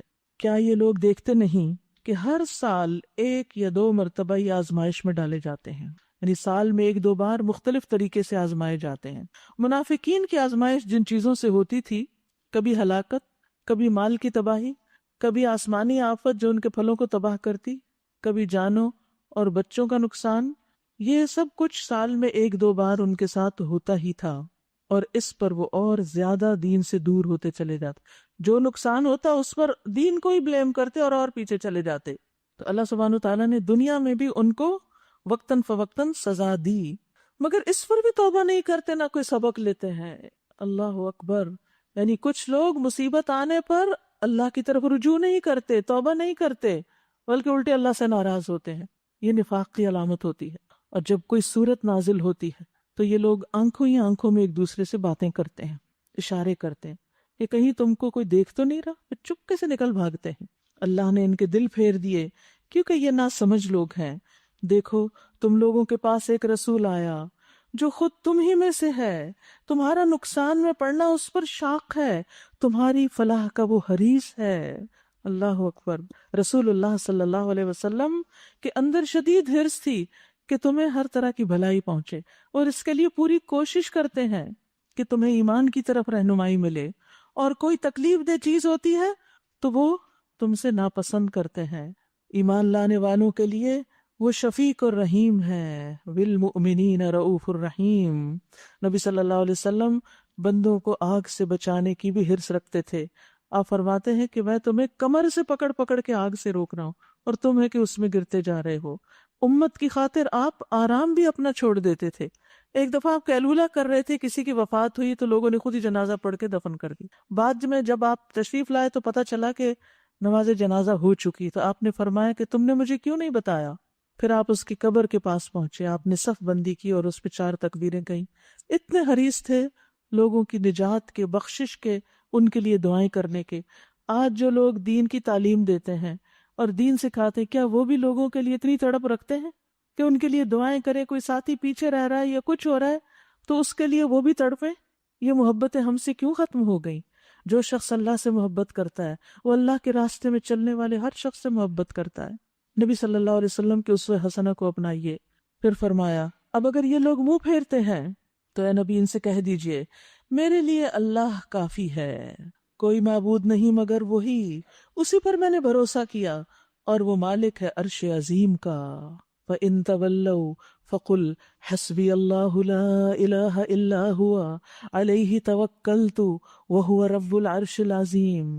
یہ کلمہ بہت تقویت دینے والا ہے، بہت زیادہ اطمینان دینے والا ہے، ہر طرح کی پریشانیوں میں کفایت کرنے والا ہے۔ ابو درداء کہتے ہیں جس نے صبح و شام یہ 7 بار پڑھے اللہ تعالیٰ اس کی پریشانیوں میں اس کو کافی ہو جائے گا۔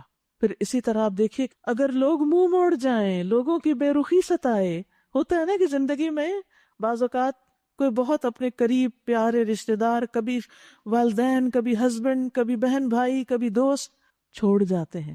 آپ دیکھیے اس کا علاج ہے اس آیت میں، لوگوں کی بے وفائیوں کے بعد جو دکھ پہنچتے ہیں ان دکھوں میں مرہم رکھنے کے لیے یہ آیت بہت زبردست ہے۔ فَإِن تَوَلَّوْا، اگر لوگ منہ موڑ جاتے ہیں نا، چھوڑ جاتے ہیں تمہیں، تو کیا کہا کرو، حسبی اللہ لا الہ الا ہو، میرے لیے میرا اللہ کافی ہے۔ تم چلے گئے اللہ تو ہے، لا الہ الا ہو، وہی الہ ہے میرا ایک اکیلا، اسی کا بندہ ہوں میں، علیہ توکلت، اسی پہ میں توکل کرتا ہوں، وہو رب العرش العظیم، اور وہ عرش عظیم کا رب ہے، ہر چیز کا مالک وہی ہے، وہی مجھے اس مشکل سے نکالے گا۔ کیونکہ عموماً یہ ہوتا ہے جب بندے پہ کوئی دکھ آتا ہے، مشکل حالات آتے ہیں، اپنوں کے خون بھی سفید ہو جاتے ہیں، وہ بھی چھوڑ جاتے ہیں۔ اور یاد رکھیے اللہ تعالیٰ دنیا کی حقیقت ہمیں وقتاً فوقتاً دکھاتا رہتا ہے، جن لوگوں پہ ہمارا بڑا بھروسہ ہوتا ہے کہ ہمارے لیے پتہ نہیں کیا کچھ کر دیں گے، اور جب وہ انسان ہونے کے ناطے کچھ نہیں کر سکتے تو پھر ہم رنج، ہم غم میں مبتلا رہتے ہیں۔ نکلیے اس سے باہر، لا تحزن۔ تو لا تحزن کیسے؟ یہ دعا پڑھ کے۔ اگر دل گھبرانے لگے نا، کبھی ایسی چیزیں آپ کو بہت پریشان کرنے لگے کہ فلاں نے ایسا کر دیا میرے سے، فلاں نے، اور آپ کو غم گھیر لے، زور زور سے یہ پڑھنا شروع کر دیں، آپ دیکھیں گے کہ آپ کو بہت ریلیف ملے گا، آپ اس کیفیت سے باہر نکل آئیں گے۔ لوگوں کی بے رخی کا غم کھانا چھوڑ دیں، اس لیے کہ لوگ تو خود کمزور ہیں، کیوں توقعات رکھتے ہیں ہم ان سے جو خود اپنے بھی سارے کام نہیں کر سکتے، وہ ہمارے لیے کیا کریں گے؟ توکل صرف اللہ پہ کریں، کیونکہ کبھی ہم اپنے ہی بچوں سے خفا رہتے ہیں، یہ بچہ تو پوچھتا ہی نہیں، یہ اتنا کماتا ہے مجھے تو کچھ دیتا ہی نہیں، چھوڑیں ان کو، اللہ کافی ہے، وہ رازق ہے۔ کبھی کسی سے شکایت، کبھی کسی سے، چھوڑیں لوگوں کی شکایتیں، کریں دل اپنا ٹھنڈا، پکاریں اپنے رب کو اور وہ سنے گا۔ سورۃ یونس شروع کرتی ہوں اللہ کے نام سے جو بے انتہا مہربان نہایت رحم فرمانے والا ہے۔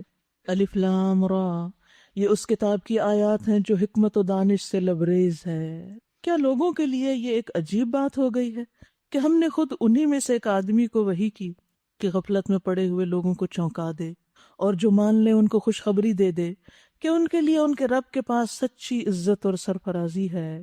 کیا یہی وہ بات ہے جس پر منکرین حق نے کہا کہ یہ شخص تو کھلا جادوگر ہے؟ ان ربکم اللہ الذی خلق السماوات والارض فی 6 ایام ثم استوى علی العرش۔ حقیقت یہ ہے کہ تمہارا رب وہی ہے جس نے آسمانوں اور زمین کو 6 دنوں میں پیدا کیا، پھر وہ عرش پر مستوی ہوا اور کائنات کا انتظام چلا رہا ہے۔ کوئی سفارش کرنے والا نہیں الا یہ کہ اس کی اجازت کے بعد سفارش کرے۔ یہی اللہ تمہارا رب ہے، لہٰذا تم اسی کی عبادت کرو۔ پھر کیا تم ہوش میں نہ آؤ گے، نصیحت نہ پکڑو گے؟ اسی کی طرف تم سب کو پلٹ کر جانا ہے، یہ اللہ کا پکا وعدہ ہے۔ بے شک پیدائش کی ابتدا وہی کرتا ہے، پھر وہی دوبارہ پیدا کرے گا، تاکہ وہ لوگ جو ایمان لائے اور جنہوں نے نیک اعمال کیے انہیں پورے انصاف کے ساتھ جزا دے، اور جنہوں نے کفر کا طریقہ اختیار کیا وہ کھولتا ہوا پانی پئیں اور دردناک سزا بھگتیں۔ اس انکار حق کی پاداش میں جو وہ کرتے رہے، وہی ہے جس نے سورج کو چمکدار بنایا اور چاند کو چمک دی اور چاند کے گھٹنے بڑھنے کی منزلیں ٹھیک ٹھیک مقرر کر دیں تاکہ تم اس سے برسوں اور تاریخوں کے حساب معلوم کرو۔ اللہ نے یہ سب کچھ کھیل کے طور پر نہیں، با مقصد ہی بنایا۔ وہ اپنی نشانیوں کو کھول کھول کر پیش کر رہا ہے ان لوگوں کے لیے جو علم رکھتے ہیں۔ نشانیاں بھی علم حاصل کرنے کے ساتھ ہی سمجھ میں آتی ہیں، یقیناً رات اور دن کے الٹ پھیر میں اور ہر اس چیز میں جو اللہ نے زمین اور آسمانوں میں پیدا کی نشانیاں ہیں ان لوگوں کے لیے جو بچنا چاہتے ہیں. ان الذين لا يرجون لقاءنا ورضوا بالحياة الدنيا واطمأنوا بها والذين هم عن آياتنا غافلون. حقیقت یہ ہے کہ جو لوگ ہم سے ملنے کی توقع نہیں رکھتے اور دنیا کی زندگی پہ ہی راضی اور مطمئن ہو گئے کہ یہی سب کچھ ہے، اور جو لوگ ہماری نشانیوں سے غافل ہیں ان کا آخری ٹھکانہ جہنم ہوگا، ان برائیوں کی پاداش میں جن کا اکتساب وہ کرتے رہے. دنیا کی زندگی پہ راضی ہونے کا بہت بڑا نقصان. حسن بصری کہتے ہیں اللہ کی قسم جب تک وہ دنیا پہ راضی نہیں ہوئے انہوں نے دنیا کو مزین نہیں کیا اور نہ ہی اس کا رتبہ بلند کیا. کوئی بہت امپورٹنس نہیں دی دنیا کو. دنیا کو زیادہ اہمیت اور دنیا کی چیزوں کو زیادہ اہمیت وہ انسان دیتا ہے جو دنیا پہ راضی ہو جاتا ہے کہ یہی میری جنت ہے. کیونکہ جب انسان راضی ہو جاتا ہے تو پھر وہ دنیا ہی کو سنوارنے، اسی کو خوشنما بنانے اور اسی کو خوبصورت بنانے کی کوشش کرتا ہے، اور پھر وہ اللہ کی آیات سے بے خبر ہو جاتا ہے، کائنات کی نشانیوں سے بھی بے خبر، اس کی کتاب سے بھی غافل، کیونکہ اس کے پاس وقت نہیں ہے. اس کا وقت سارے کا سارا کس پر ہے؟ صرف دنیا بنانے میں، اس کو خوبصورت بنانے میں. ایسے لوگ جب اللہ کی آیات سے غافل ہوتے ہیں تو پھر عمل سے بھی بہت دور ہو جاتے ہیں، اور یہی چیز انسان کی آخرت کے نقصان کا سبب بن جاتی ہے. تو یاد رکھیے دنیا کی زندگی پہ راضی ہونا، واطمئنوا بہا، اور اس پہ مطمئن ہو جانا، سیٹسفائیڈ کہ ہم جو کچھ کر رہے ہیں بالکل ٹھیک کر رہے ہیں. یہ وہ لوگ ہوتے ہیں جو دنیا کی طرف مائل ہوئے، اسی کو اپنی منزل اور اسی کو اپنا مقصد بنا لیا، اسی کو حاصل کرنے کی کوششوں میں دن رات لگے رہے، اسی کی لذتوں اور شہوتوں میں پڑے رہے، اور جس طریقے سے بھی دنیا ملی اس کو حاصل کر لیا، حلال حرام کی پرواہ نہیں کی. جہاں بھی دنیا کی کوئی چمک دکھائی دی اسی کی طرف لپک گئے، ہجوم کے ہجوم، اور انہوں نے اپنے ارادے اور نیتیں اور صلاحیتیں اور ذہانتیں سب کچھ دنیا میں لگا دی. ان کی سوچیں، ان کے اعمال، ان کا غم و ہم سب دنیا کے گرد گھومتا رہا اور اس سے وہ باہر نکلے ہی نہیں. انہوں نے یوں سمجھ لیا گویا وہ ہمیشہ دنیا میں رہنے کے لیے پیدا کیے گئے. اسی کی سوچ بچار کو اپنی زندگی کا مرکز یا سینٹر آف لائف بنا لیا. جب انسان ایسا کر لیتا ہے تو پھر ایسے انسان کا حال کیا ہوتا ہے؟ رسول اللہ صلی اللہ علیہ وسلم نے فرمایا جس شخص کا مقصد اور حرص دنیا ہو اور وہی اس کا مقصد اور ہدف بن جائے، وہ اسی کی نیت کرتا ہو، تو اللہ تعالیٰ اس کی آنکھوں کے سامنے اس کا فقر و فاقہ کر دیتے ہیں، اس کے سامنے اس کی محتاجی ہر وقت رہتی ہے، اس کے معاملات اس پہ بکھیر دیتے ہیں، کچھ سمٹتا ہی نہیں، سمجھ ہی نہیں آتا کہاں سے شروع کیا کہاں ختم کرنا ہے. اور اس کو اس سے اتنا ہی ملتا ہے جو اس کے لیے لکھ دیا گیا، زیادہ ہے تو زیادہ ملتا ہے، کم ہے تو کم. اور جس شخص کا مقصد اور حرص آخرت ہو وہی اس کا ہدف بن جائے اور وہ اسی کی نیت رکھتا ہو، اللہ عز و جل اس کے دل میں غنا ڈال دیتے ہیں. وہ کہتے ہیں اللہ کا دیا بہت کچھ ہے، وہ راضی ہو جاتا ہے. اللہ تعالیٰ اس کے معاملات کو یکجا کر دیتے ہیں، یعنی اس کو اپنی ضرورتوں کے لیے ادھر ادھر ادھر بہت زیادہ بھاگنا نہیں پڑتا، کام آسان ہو جاتے ہیں اور دنیا اس کے پاس ذلیل ہو کر آتی ہے. ان الذین آمنوا، بے شک وہ لوگ جو ایمان لائے، وعملوا الصالحات، اور انہوں نے نیک عمل کیے، یہدیہم ربہم بایمانہم، ان کا رب ان کے ایمان کی وجہ سے انہیں سیدھے راستے پہ چلائے گا. نعمت بھری جنتوں میں ان کے نیچے نہریں بہیں گی، وہاں ان کی صدا یہ ہوگی پاک ہے تو اے اللہ. ان کی دعا یہ ہوگی سلامتی ہو، اور ان کی ہر بات کا خاتمہ اس پر ہوگا ان الحمد للہ رب العالمین، کہ سب تعریف اللہ رب العالمین کے لیے ہے. یاد رکھیے جو انسان نیک عمل کرنے والا ہے جب وہ اپنی قبر سے اٹھے گا تو اس کا عمل اس کے لیے ایک اچھی صورت اور خوشبو کی شکل میں ڈھل جائے گا. پیچھے ہم نے پڑھا تھا کہ اعمال شکلیں ڈھال لیں گے، وہ اپنے ساتھی کے گلے ملے گا، یعنی جو ہمارے نیک اعمال ہیں وہ قبر سے اٹھنے کے بعد حق کریں گے، استقبال کریں گے ایک طرح سے، اور اسے بلائیوں کی خوشخبری دے گا. وہ اس سے کہے گا تم کون ہو؟ وہ کہے گا میں تمہارا عمل ہوں.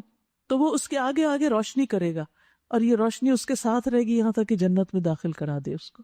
ابن جریج کہتے ہیں یہی اللہ کا فرمان ہے یہدیہم ربہم بایمانہم، کہ ان کا رب ان کی رہنمائی کرے گا ان کے ایمان کی بدولت.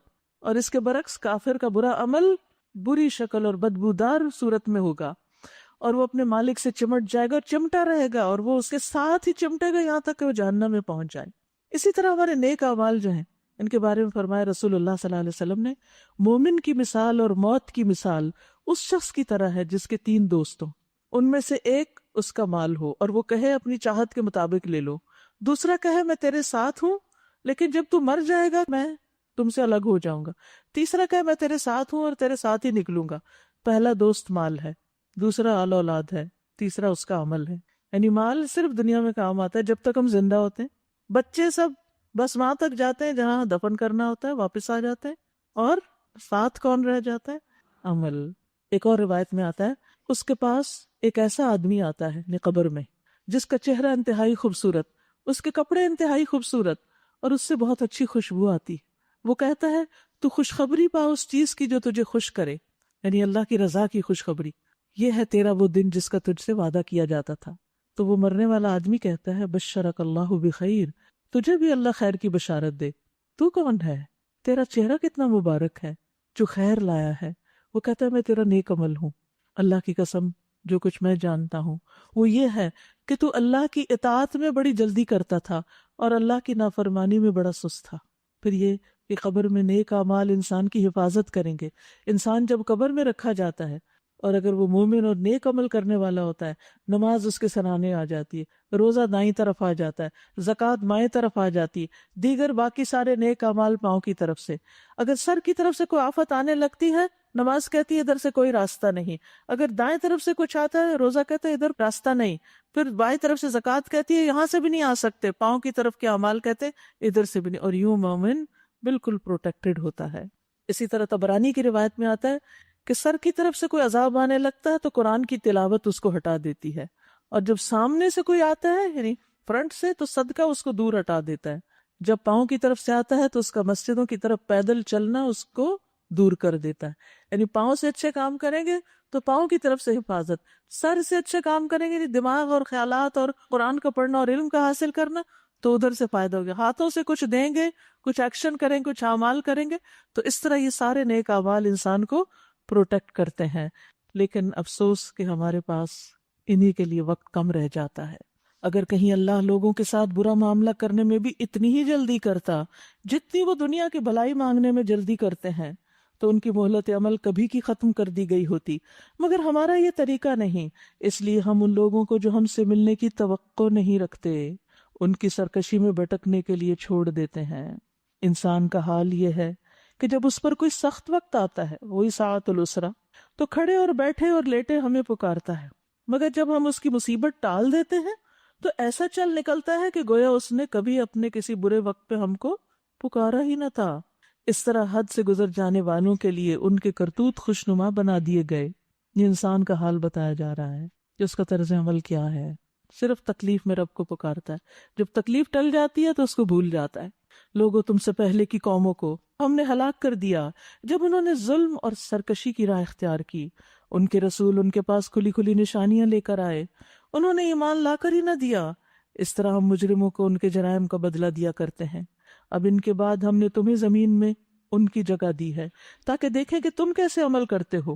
جب انہیں ہماری صاف صاف باتیں سنائی جاتی ہیں تو وہ لوگ جو ہم سے ملنے کی توقع نہیں رکھتے کہتے ہیں کہ اس کی بجائے کوئی اور قرآن لاؤ یا اس میں کچھ تبدیلی کرو۔ اے محمد صلی اللہ علیہ وسلم ان سے کہیے میرا یہ کام نہیں کہ اپنی طرف سے کوئی اس میں تبدیلی کروں، میں تو بس اس وحی کا پیروکار ہوں جو میرے پاس بھیجی جاتی ہے۔ اگر میں اپنے رب کی نافرمانی کروں تو مجھے ایک بڑے ہولناک دن کے عذاب کا ڈر ہے۔ اور کہو اگر اللہ کی مشیت یہی ہوتی تو میں یہ قرآن تمہیں کبھی نہ سناتا اور اللہ تمہیں اس کی خبر تک نہ دیتا۔ آخر اس سے پہلے میں ایک عمر تمہارے درمیان گزار چکا ہوں، کیا تم عقل سے کام نہیں لیتے؟ پھر اس سے بڑھ کر ظالم اور کون ہوگا جو ایک جھوٹی بات گھڑ کر اللہ کی طرف منسوب کرے یا اللہ کی واقعی آیات کو جھوٹا قرار دے؟ یقیناً مجرم کبھی فلاح نہیں پا سکتے۔ یہ لوگ اللہ کے سوا ان کی عبادت کر رہے ہیں جو نہ ان کو نقصان پہنچا سکتے ہیں نہ نفع، اور کہتے یہ ہیں کہ یہ اللہ کے ہاں ہمارے سفارشی ہیں۔ ان سے کہیے کیا تم اللہ کو اس بات کی خبر دیتے ہو جسے وہ نہ آسمانوں میں جانتا نہ زمین میں؟ یعنی اللہ نے تو ایسا کچھ وعدہ نہیں کر رکھا کہ کوئی اور تمہاری سفارش جب چاہے کرے تو میں مان لوں۔ پاک ہے وہ اور بالا و برتر اس شرک سے جو یہ لوگ کرتے ہیں۔ ابتدا میں سارے انسان ایک ہی امت تھے، بعد میں انہوں نے مختلف عقیدے اور مسلک بنا لیے۔ اگر تمہارے رب کی طرف سے پہلے ہی ایک بات طے نہ کر لی گئی ہوتی تو جس چیز میں وہ باہم اختلاف کر رہے ہیں اس کا فیصلہ کر دیا جاتا۔ اور یہ جو وہ کہتے ہیں کہ اس نبی پر اس کے رب کی طرف سے کوئی نشانی کیوں نہ اتاری گئی، تو ان سے کہیے غیب کا مالک و مختار تو اللہ ہی ہے، اچھا انتظار کرو، میں بھی تمہارے ساتھ انتظار کرتا ہوں۔ وَإِذَا أَذَقْنَا النَّاسَ رَحْمَةً مِّن بَعْدِ ضَرَّاءَ مَسَّتْهُمْ، لوگوں کا حال یہ ہے کہ مصیبت کے بعد جب ہم ان کو رحمت کا مزہ چکھاتے ہیں تو فوراً ہی وہ ہماری نشانیوں کے معاملے میں چال بازیاں شروع کر دیتے ہیں۔ ان سے کہیے اللہ اپنی چال میں تم سب سے زیادہ تیز ہے، اس کے فرشتے تمہاری سب مکاریوں کو قلم بند کر رہے ہیں، وہ اللہ ہی ہے جو تمہیں خشکی اور تری میں چلاتا ہے۔ چنانچہ جب تم کشتیوں میں سوار ہو کر باد موافق پر فرحاں و شاداں سفر کر رہے ہوتے ہو اور پھر یکا یک باد مخالف کا زور ہوتا ہے اور ہر طرف سے موجوں کے تھپیڑے لگنے لگتے ہیں اور مسافر سمجھ لیتے ہیں کہ طوفان میں گر گئے، اس وقت سب دین کو اللہ ہی کے لیے خالص کر کے اس سے دعائیں مانگتے ہیں۔ جس کسی نے بھی سمندر کا سفر کیا ہو اور ایسی کیفیت پیش آئی ہو تو اس وقت کو یاد کر لیجئے کہ جب بمر میں پھنستے ہیں تو صرف اللہ کو پکارتے ہیں، سب معبود بھول جاتے ہیں۔ اس وقت کیا دعائیں مانگتے ہیں؟ اگر تو نے ہمیں اس بلا سے نجات دے دی تو ہم شکر گزار بندے بنیں گے، آئندہ ہم بڑے اچھے ہو جائیں گے۔ آپ دیکھیے کہ سب مصیبت کے وقت اسی قسم کے وعدے کرتے ہیں اور جب مصیبت ٹلتی ہے تو بھول جاتے ہیں، مگر جب وہ ان کو بچا لیتا ہے تو پھر وہی لوگ حق سے منحرف ہو کر زمین میں بغاوت کرنے لگتے ہیں۔ لوگو، تمہاری یہ بغاوت الٹی تمہارے ہی خلاف پڑ رہی ہے، دنیا کے چند روزہ مزے ہیں، لوٹ لو، پھر ہماری طرف تمہیں پلٹ کر آنا ہے، اس وقت ہم تمہیں بتا دیں گے کہ تم کیا کچھ کرتے رہے ہو۔ دنیا کی یہ زندگی جس کے نشے میں مست ہو کر تم ہماری نشانیوں سے غفلت برت رہے ہو، اس کی مثال ایسی ہی ہے جیسے آسمان سے ہم نے پانی برسایا تو زمین کی پیداوار جسے آدمی اور جانور سب کھاتے ہیں خوب گھنی ہو گئی، پھر عین اس وقت جبکہ زمین اپنی بہار پہ تھی اور کھیتیاں بنی سمری کھڑی تھی اور ان کے مالک سمجھ رہے تھے کہ اب ہم ان سے فائدہ اٹھانے پہ قادر ہیں، یکایک رات کو یا دن کو ہمارا حکم آ گیا اور ہم نے اسے ایسا غارت کر کے رکھ دیا کہ گویا کل وہاں کچھ تھا ہی نہیں۔ اس طرح ہم نشانیاں کھول کھول کر پیش کرتے ہیں ان لوگوں کے لیے جو سوچنے سمجھنے والے ہیں۔ واللہ یدعو الی دار السلام، اللہ تمہیں دار السلام کی طرف دعوت دے رہا ہے، یعنی جنت کی طرف جو سلامتی کا گھر ہے، جس کو وہ چاہتا ہے سیدھا راستہ دکھاتا ہے۔ للذین احسنوا الحسنی وزیادہ، جن لوگوں نے بھلائی کا طریقہ اختیار کیا ان کے لیے بھلائی ہے اور مزید بھی۔ اور یہ مزید کیا حدیث میں آتا ہے؟ اللہ کے چہرے کا دیدار، ان کے چہروں پر سیاہی اور ذلت نہ چھائے گی، وہ جنت کے مستحق ہیں جہاں وہ ہمیشہ رہیں گے۔ اور جن لوگوں نے برائیاں کمائیں ان کی برائی جیسی ہے ویسا ہی وہ بدلہ پائیں گے، ذلت ان پر مسلط ہوگی، کوئی اللہ سے ان کو بچانے والا نہ ہوگا، ان کے چہروں پہ ایسی تاریکی چھائی ہوئی ہوگی جیسے رات کے سیاہ پردے ان پہ پڑے ہوئے ہوں، وہ دوزخ کے مستحق ہیں جہاں وہ ہمیشہ رہیں گے۔ جس روز ہم ان سب کو ایک ساتھ اکٹھا کریں گے پھر ان لوگوں سے جنہوں نے شرک کیا ہے کہیں گے کہ ٹھہر جاؤ، تم بھی اور تمہارے بنائے ہوئے شریک بھی، پھر ہم ان کے درمیان سے اجنبیت کا پردہ ہٹا دیں گے، یعنی سب کو آمنے سامنے کر دیں گے، اور ان کے شریک کہیں گے کہ تم ہماری عبادت تو نہیں کرتے تھے، وہ صاف انکار کر دیں گے، ہمارے اور تمہارے درمیان اللہ کی گواہی کافی ہے، اور اگر تم کرتے بھی تھے تو ہم تمہاری اس عبادت سے بالکل بے خبر تھے۔ اس وقت ہر شخص اپنے کیے کا مزہ چکھ لے گا، سب اپنے حقیقی مالک کی طرف پھیر دیے جائیں گے، اور وہ سارے جھوٹ جو انہوں نے گھڑ رکھے تھے گم ہو جائیں گے۔ یعنی آخرت کے معاملے میں اگر انسان جھوٹی توقعات رکھتا ہے کہ کچھ نہ کر کے بھی سب ٹھیک ہی ہے تو پھر اس جھوٹ کا پل وہاں کھل جائے گا اور انسان سخت پچھتائے گا۔ ان سے پوچھئے کون تم کو آسمان اور زمین سے رزق دیتا ہے؟ یہ کان اور آنکھیں کس کے اختیار میں ہیں؟ کون بے جان میں سے جاندار کو اور جاندار میں سے بے جان کو نکالتا ہے؟ کون اس نظام عالم کی تدبیر کر رہا ہے؟ وہ ضرور کہیں گے کہ اللہ۔ کہو پھر تم تقویٰ کیوں نہیں اختیار کرتے؟ تب تو یہی اللہ تمہارا حقیقی رب ہے، پھر حق کے بعد گمراہی کے سوا اور کیا باقی رہ گیا؟ آخر یہ تم کدھر پھرائے جا رہے ہو؟ یعنی کوئی اور ہے جو تمہیں کسی دوسرے راستے پہ ڈال رہا ہے، کیونکہ اللہ نے تو سب کے لیے ہدایتی کا راستہ رکھا ہے۔ اس طرح نافرمانی اختیار کرنے والوں پر تمہارے رب کی بات سچ ہو گئی کہ وہ مان کے نہیں دیں گے۔ ان سے پوچھئے تمہارے ٹھہرائے ہوئے شریکوں میں کوئی ہے جو تخلیق کی ابتدا بھی کرتا ہو اور پھر اس کو دوبارہ بھی بنا سکتا ہوں؟ کہیے وہ صرف اللہ ہے جو تخلیق کی ابتدا بھی کرتا ہے اور اس کا اعادہ بھی کرتا ہے.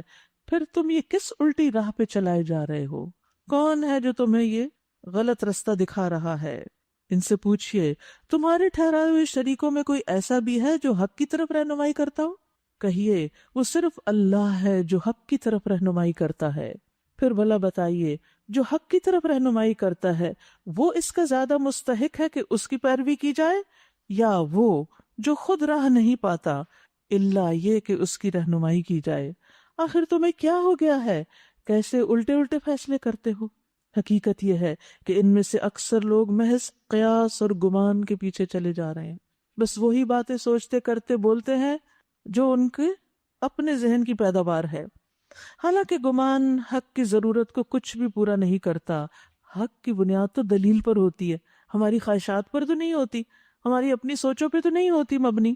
جو کچھ یہ کر رہے ہیں اللہ اس کو خوب جانتا ہے، اور یہ قرآن وہ چیز نہیں جو اللہ کی وحی اور تعلیم کے بغیر تصنیف کر لی جائے، بلکہ یہ تو جو کچھ پہلے آ چکا ہے اس کی تصدیق اور الکتاب کی تفصیل ہے. اس میں کوئی شک نہیں کہ یہ رب العالمین کی طرف سے ہے. کیا یہ لوگ کہتے ہیں کہ پیغمبر نے اس کو خود گھڑ لیا؟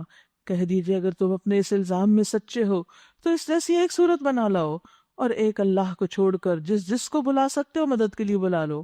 اصل یہ ہے کہ جو چیز ان کے علم کی گرفت میں نہیں آئی اور جس کا مال بھی ان کے سامنے یعنی انجام ان کے سامنے نہیں آیا اس کو انہوں نے خود ہی جھٹلا دیا. اسی طرح تو ان سے پہلے کے لوگ بھی جھٹلا چکے ہیں. پھر دیکھ لو کہ ان ظالموں کا انجام کیا ہوا. ان میں سے کچھ لوگ ایمان لائیں گے اور کچھ نہیں لائیں گے، اور تیرا رب ان مفسدوں کو خوب جانتا ہے. اگر یہ تجھے جھٹلاتے ہیں تو کہہ دیجئے کہ میرا عمل میرے لیے اور تمہارا عمل تمہارے لیے. جو کچھ میں کرتا ہوں اس کی ذمہ داری سے تم بری ہو، اور جو کچھ تم کر رہے ہو اس کی ذمہ داری سے میں بری ہوں. ان میں سے بہت سے لوگ ایسے ہیں جو آپ کی بات سنتے ہیں، مگر کیا آپ بہروں کو سنائیں گے خواہ وہ کچھ نہ سمجھتے ہوں؟ اشارہ ہے آپ کے سامنے جو لوگ تھے ان کی طرف کہ کچھ لوگ وحی کی قرات بڑے غور سے سنتے ہیں بظاہر، لیکن اس کے اندر جو پیغام ہے رشد و ہدایت ہے اس کو نہیں سمجھتے. صرف کان تک جا رہی ہے بات، دل پہ نہیں اتر رہی. ان کو سنانا ایسے ہی ہے جیسے بہروں کو سنانا، کیونکہ آواز کی لہریں وہاں بھی جا کے ان کو بھی ٹکراتی ہیں لیکن ان کے اندر نہیں جاتی. تو یہ حق سے بہرے ہیں. قرآن کو اس طرح سننا کہ کچھ بھی نہ سمجھا جائے، اس سے انسان کو زیادہ بڑا فائدہ نہیں پہنچتا. اصل سننا کیا ہے؟ وہ سننا کہ جس کے بعد انسان کے عمل میں تبدیلی آئے. ایک مرتبہ نبی صلی اللہ علیہ وسلم نے منبر پر یہ بات ارشاد فرمائی، تم رحم کرو تم پہ رحم کیا جائے گا، تم معاف کر دو تمہیں معاف کر دیا جائے گا. ہلاکت ہے ان لوگوں کے لیے جو صرف باتیں سنتے ہی ہیں. ہلاکت ہے ان لوگوں کے لیے جو اپنے گناہوں پر جانتے بوجھتے اصرار کرتے اور ڈٹے رہتے ہیں، یعنی صرف باتیں سنتے ہیں عمل کچھ بھی نہیں کرتے. تو اس حدیث میں اقماع کا لفظ استعمال ہوا ہے، جو ایسے لوگوں کے لیے جو صرف سنتے ہیں عمل کچھ نہیں کرتے. نبی صلی اللہ علیہ وسلم نے ان کے کانوں کو ایسے برتنوں سے تشبیہ دی جن میں کوئی چیز نہیں رکتی. جیسے کیف ہوتی ہے نا، آپ اس میں کچھ ڈالیں تو کیا ہوتا ہے، وہ سارے کا سارا نیچے نکل جاتا ہے، بچتا کچھ بھی نہیں، خالی کی خالی، چاہے آپ ڈھیروں ڈھیر اس میں کچھ ڈالیں. ایسے ہی کچھ لوگ ہوتے ہیں کہ جو سال سال سنتے رہتے ہیں لیکن عمل میں کچھ بھی تبدیلی نہیں آتی. ہم سب کو سوچنا چاہیے کہ جو کچھ ہم سن رہے ہیں کیا اس پہ عمل بھی کر رہے ہیں یا نہیں. پھر فرمایا ان میں سے کچھ ایسے ہیں جو آپ کو دیکھتے ہیں، مگر کیا آپ اندھوں کو راستہ دکھائیں گے خواہ انہیں کچھ نہ سوچتا ہو؟ یہاں بھی دل کی آنکھوں کے اندھا ہونے کی طرف اشارہ ہے. مومن اور کافر، سننے والے اور نہ سننے والے، دیکھنے والے اور نہ دیکھنے والے میں بہت بڑا فرق ہوتا ہے. یعنی نبی صلی اللہ علیہ وسلم اہل مکہ کے بیچ میں تھے جو آپ کا اچھا اخلاق، اچھی سیرت، آپ کا معاملہ سب دیکھ رہے تھے. آپ کا جو وجود تھا اور آپ کے جو اخلاق تھے اس سے لوگ گھائل ہو جاتے تھے، لیکن ان منافقین کو کچھ بھی نظر نہیں آتا تھا کہ یہ شخص جو اتنا مختلف ہے اس کے عمل سے ہی ہم کچھ سیکھے. نہ انہیں سن کے کچھ عمل بدلنے کی توفیق ہوئی اور نہ آپ کو دیکھ کر آپ کے طرز عمل کو اختیار کرنے کی انہیں توفیق ہوئی، آپ کا اتباع نہ کر سکے. یاد رکھیے مومن تو آپ کو احترام کی نظر سے دیکھتے تھے، محبت کی نظر سے دیکھتے تھے، لیکن منافق نفرت کے ساتھ دیکھتے تھے. نبی صلی اللہ علیہ وسلم جن کی اخلاق کی گواہی اللہ رب العزت نے دی، اور اخلاق ایک ایسی چیز ہوتی ہے جو سخت سے سخت دل کو موہ لیتی ہے، لیکن ان کے دل تو پتھروں سے بھی زیادہ سخت ہے، کیونکہ اس میں صرف دنیا بھری ہوئی ہے، انہیں آخرت کی کوئی فکر نہیں، اللہ کی ناراضگی کی کوئی فکر نہیں۔ آپ دیکھیے کہ لوگ آپ کے اخلاق سے متاثر ہو کر فوراً اسلام قبول کر لیتے تھے، لیکن یہ دن رات ساتھ رہنے والے یہ منافقین کچھ بھی تبدیل نہ ہوئے۔ عبداللہ بن سلام کہتے کہ جب نبی صلی اللہ علیہ وسلم مدینہ تشریف لائے تو لوگ دوڑتے ہوئے آپ کی طرف آئے، میں بھی ان میں سے تھا جو دوڑتے ہوئے آپ کے پاس گئے تھے۔ امیجن کیجیے کہ بھاگے چلے آ رہے ہیں کہ پیچھے نہ رہ جائیں۔ وہ کہتے جب میری نظر آپ کے چہرے پہ پڑی تو میں پہچان گیا، بے اختیار یہ کہنے پہ مجبور ہو گیا یہ کسی جھوٹے آدمی کا چہرہ نہیں۔ اور پہلی بات جو میں نے آپ کی زبان سے سنی وہ کیا تھی؟ لوگوں سلام کو عام کرو۔ مدینہ پہنچ کر آپ نے پہلا سبق کیا سکھایا لوگوں کو؟ سلام کو عام کرو، لوگوں کو کھانا کھلاؤ، صلہ رحمی کرو، اور رات کو جب لوگ سو جائیں تو نماز پڑھو، تم سلامتی کے ساتھ جنت میں داخل ہو جاؤ گے۔ یہ تھی آپ کی تعلیم، اور یہ ہے ہمارا دین۔ اور جس روز اللہ ان کو اکٹھا کرے گا تو یہ دنیا کی زندگی انہیں ایسے لگے گی گویا ایک گھڑی بس آپس میں جان پہچان کرنے کو ٹھہرے تھے۔ اللہ اکبر! یہ دنیا جس میں لوگ راضی ہو گئے دنیا پر اور مطمئن ہو گئے، قیامت کے دن ان کو لگے گا بس تھوڑی سی دیر تو رہے تھے وہاں۔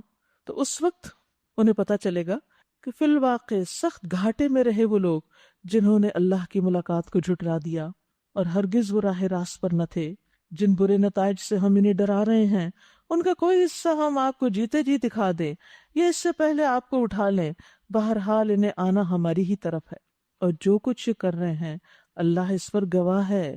ہر امت کے لیے ایک رسول ہے، پھر جب کسی امت کے پاس اس کا رسول آ جاتا ہے تو اس کا فیصلہ پورے انصاف کے ساتھ چکا دیا جاتا ہے اور اس پر ذرا برابر ظلم نہیں کیا جاتا۔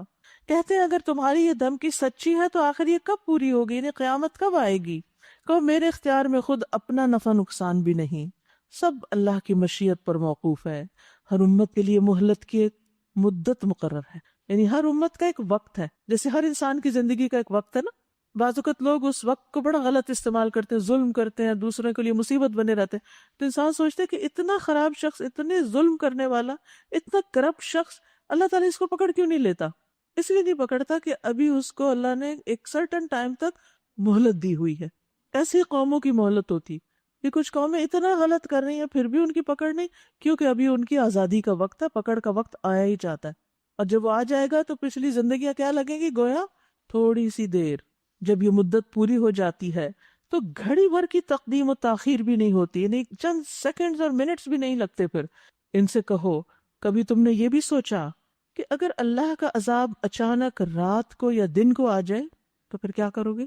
آخر یہ ایسی کون سی چیز ہے جس کے لیے مجرم جلدی مچائیں؟ کیا جب وہ تم پر آ پڑے اسی وقت تم اسے مانو گے؟ اب بچنا چاہتے ہو حالانکہ تم خود ہی اس کے جلدی آنے کا تقاضا کر رہے تھے۔ پھر ظالموں سے کہا جائے گا کہ اب ہمیشہ کے عذاب کا مزہ چکھو، جو کچھ تم کماتے رہے ہو اس کی پاداش کے سوا اور کیا بدلہ تم کو دیا جا سکتا ہے؟ وَيَسْتَنْبِئُونَكَ أَحَقٌّ هُوَ قُلْ إِي وَرَبِّي إِنَّهُ لَحَقٌّ وَمَا أَنْتُمْ بِمُعْجِزِينَ۔ پھر پوچھتے ہیں کیا واقعی یہ سچ ہے جو تم کہہ رہے ہو؟ کہو میرے رب کی قسم یہ بالکل سچ ہے، اور تم اتنا بلبوتا نہیں رکھتے کہ اسے ظہور میں آنے سے روک دو۔ اگر ہر اس شخص کے پاس جس نے ظلم کیا ہے زمین بھر کی دولت بھی ہو تو اس عذاب سے بچنے کے لیے وہ اسے فدیے میں دینے پر آمادہ ہو جائے گا۔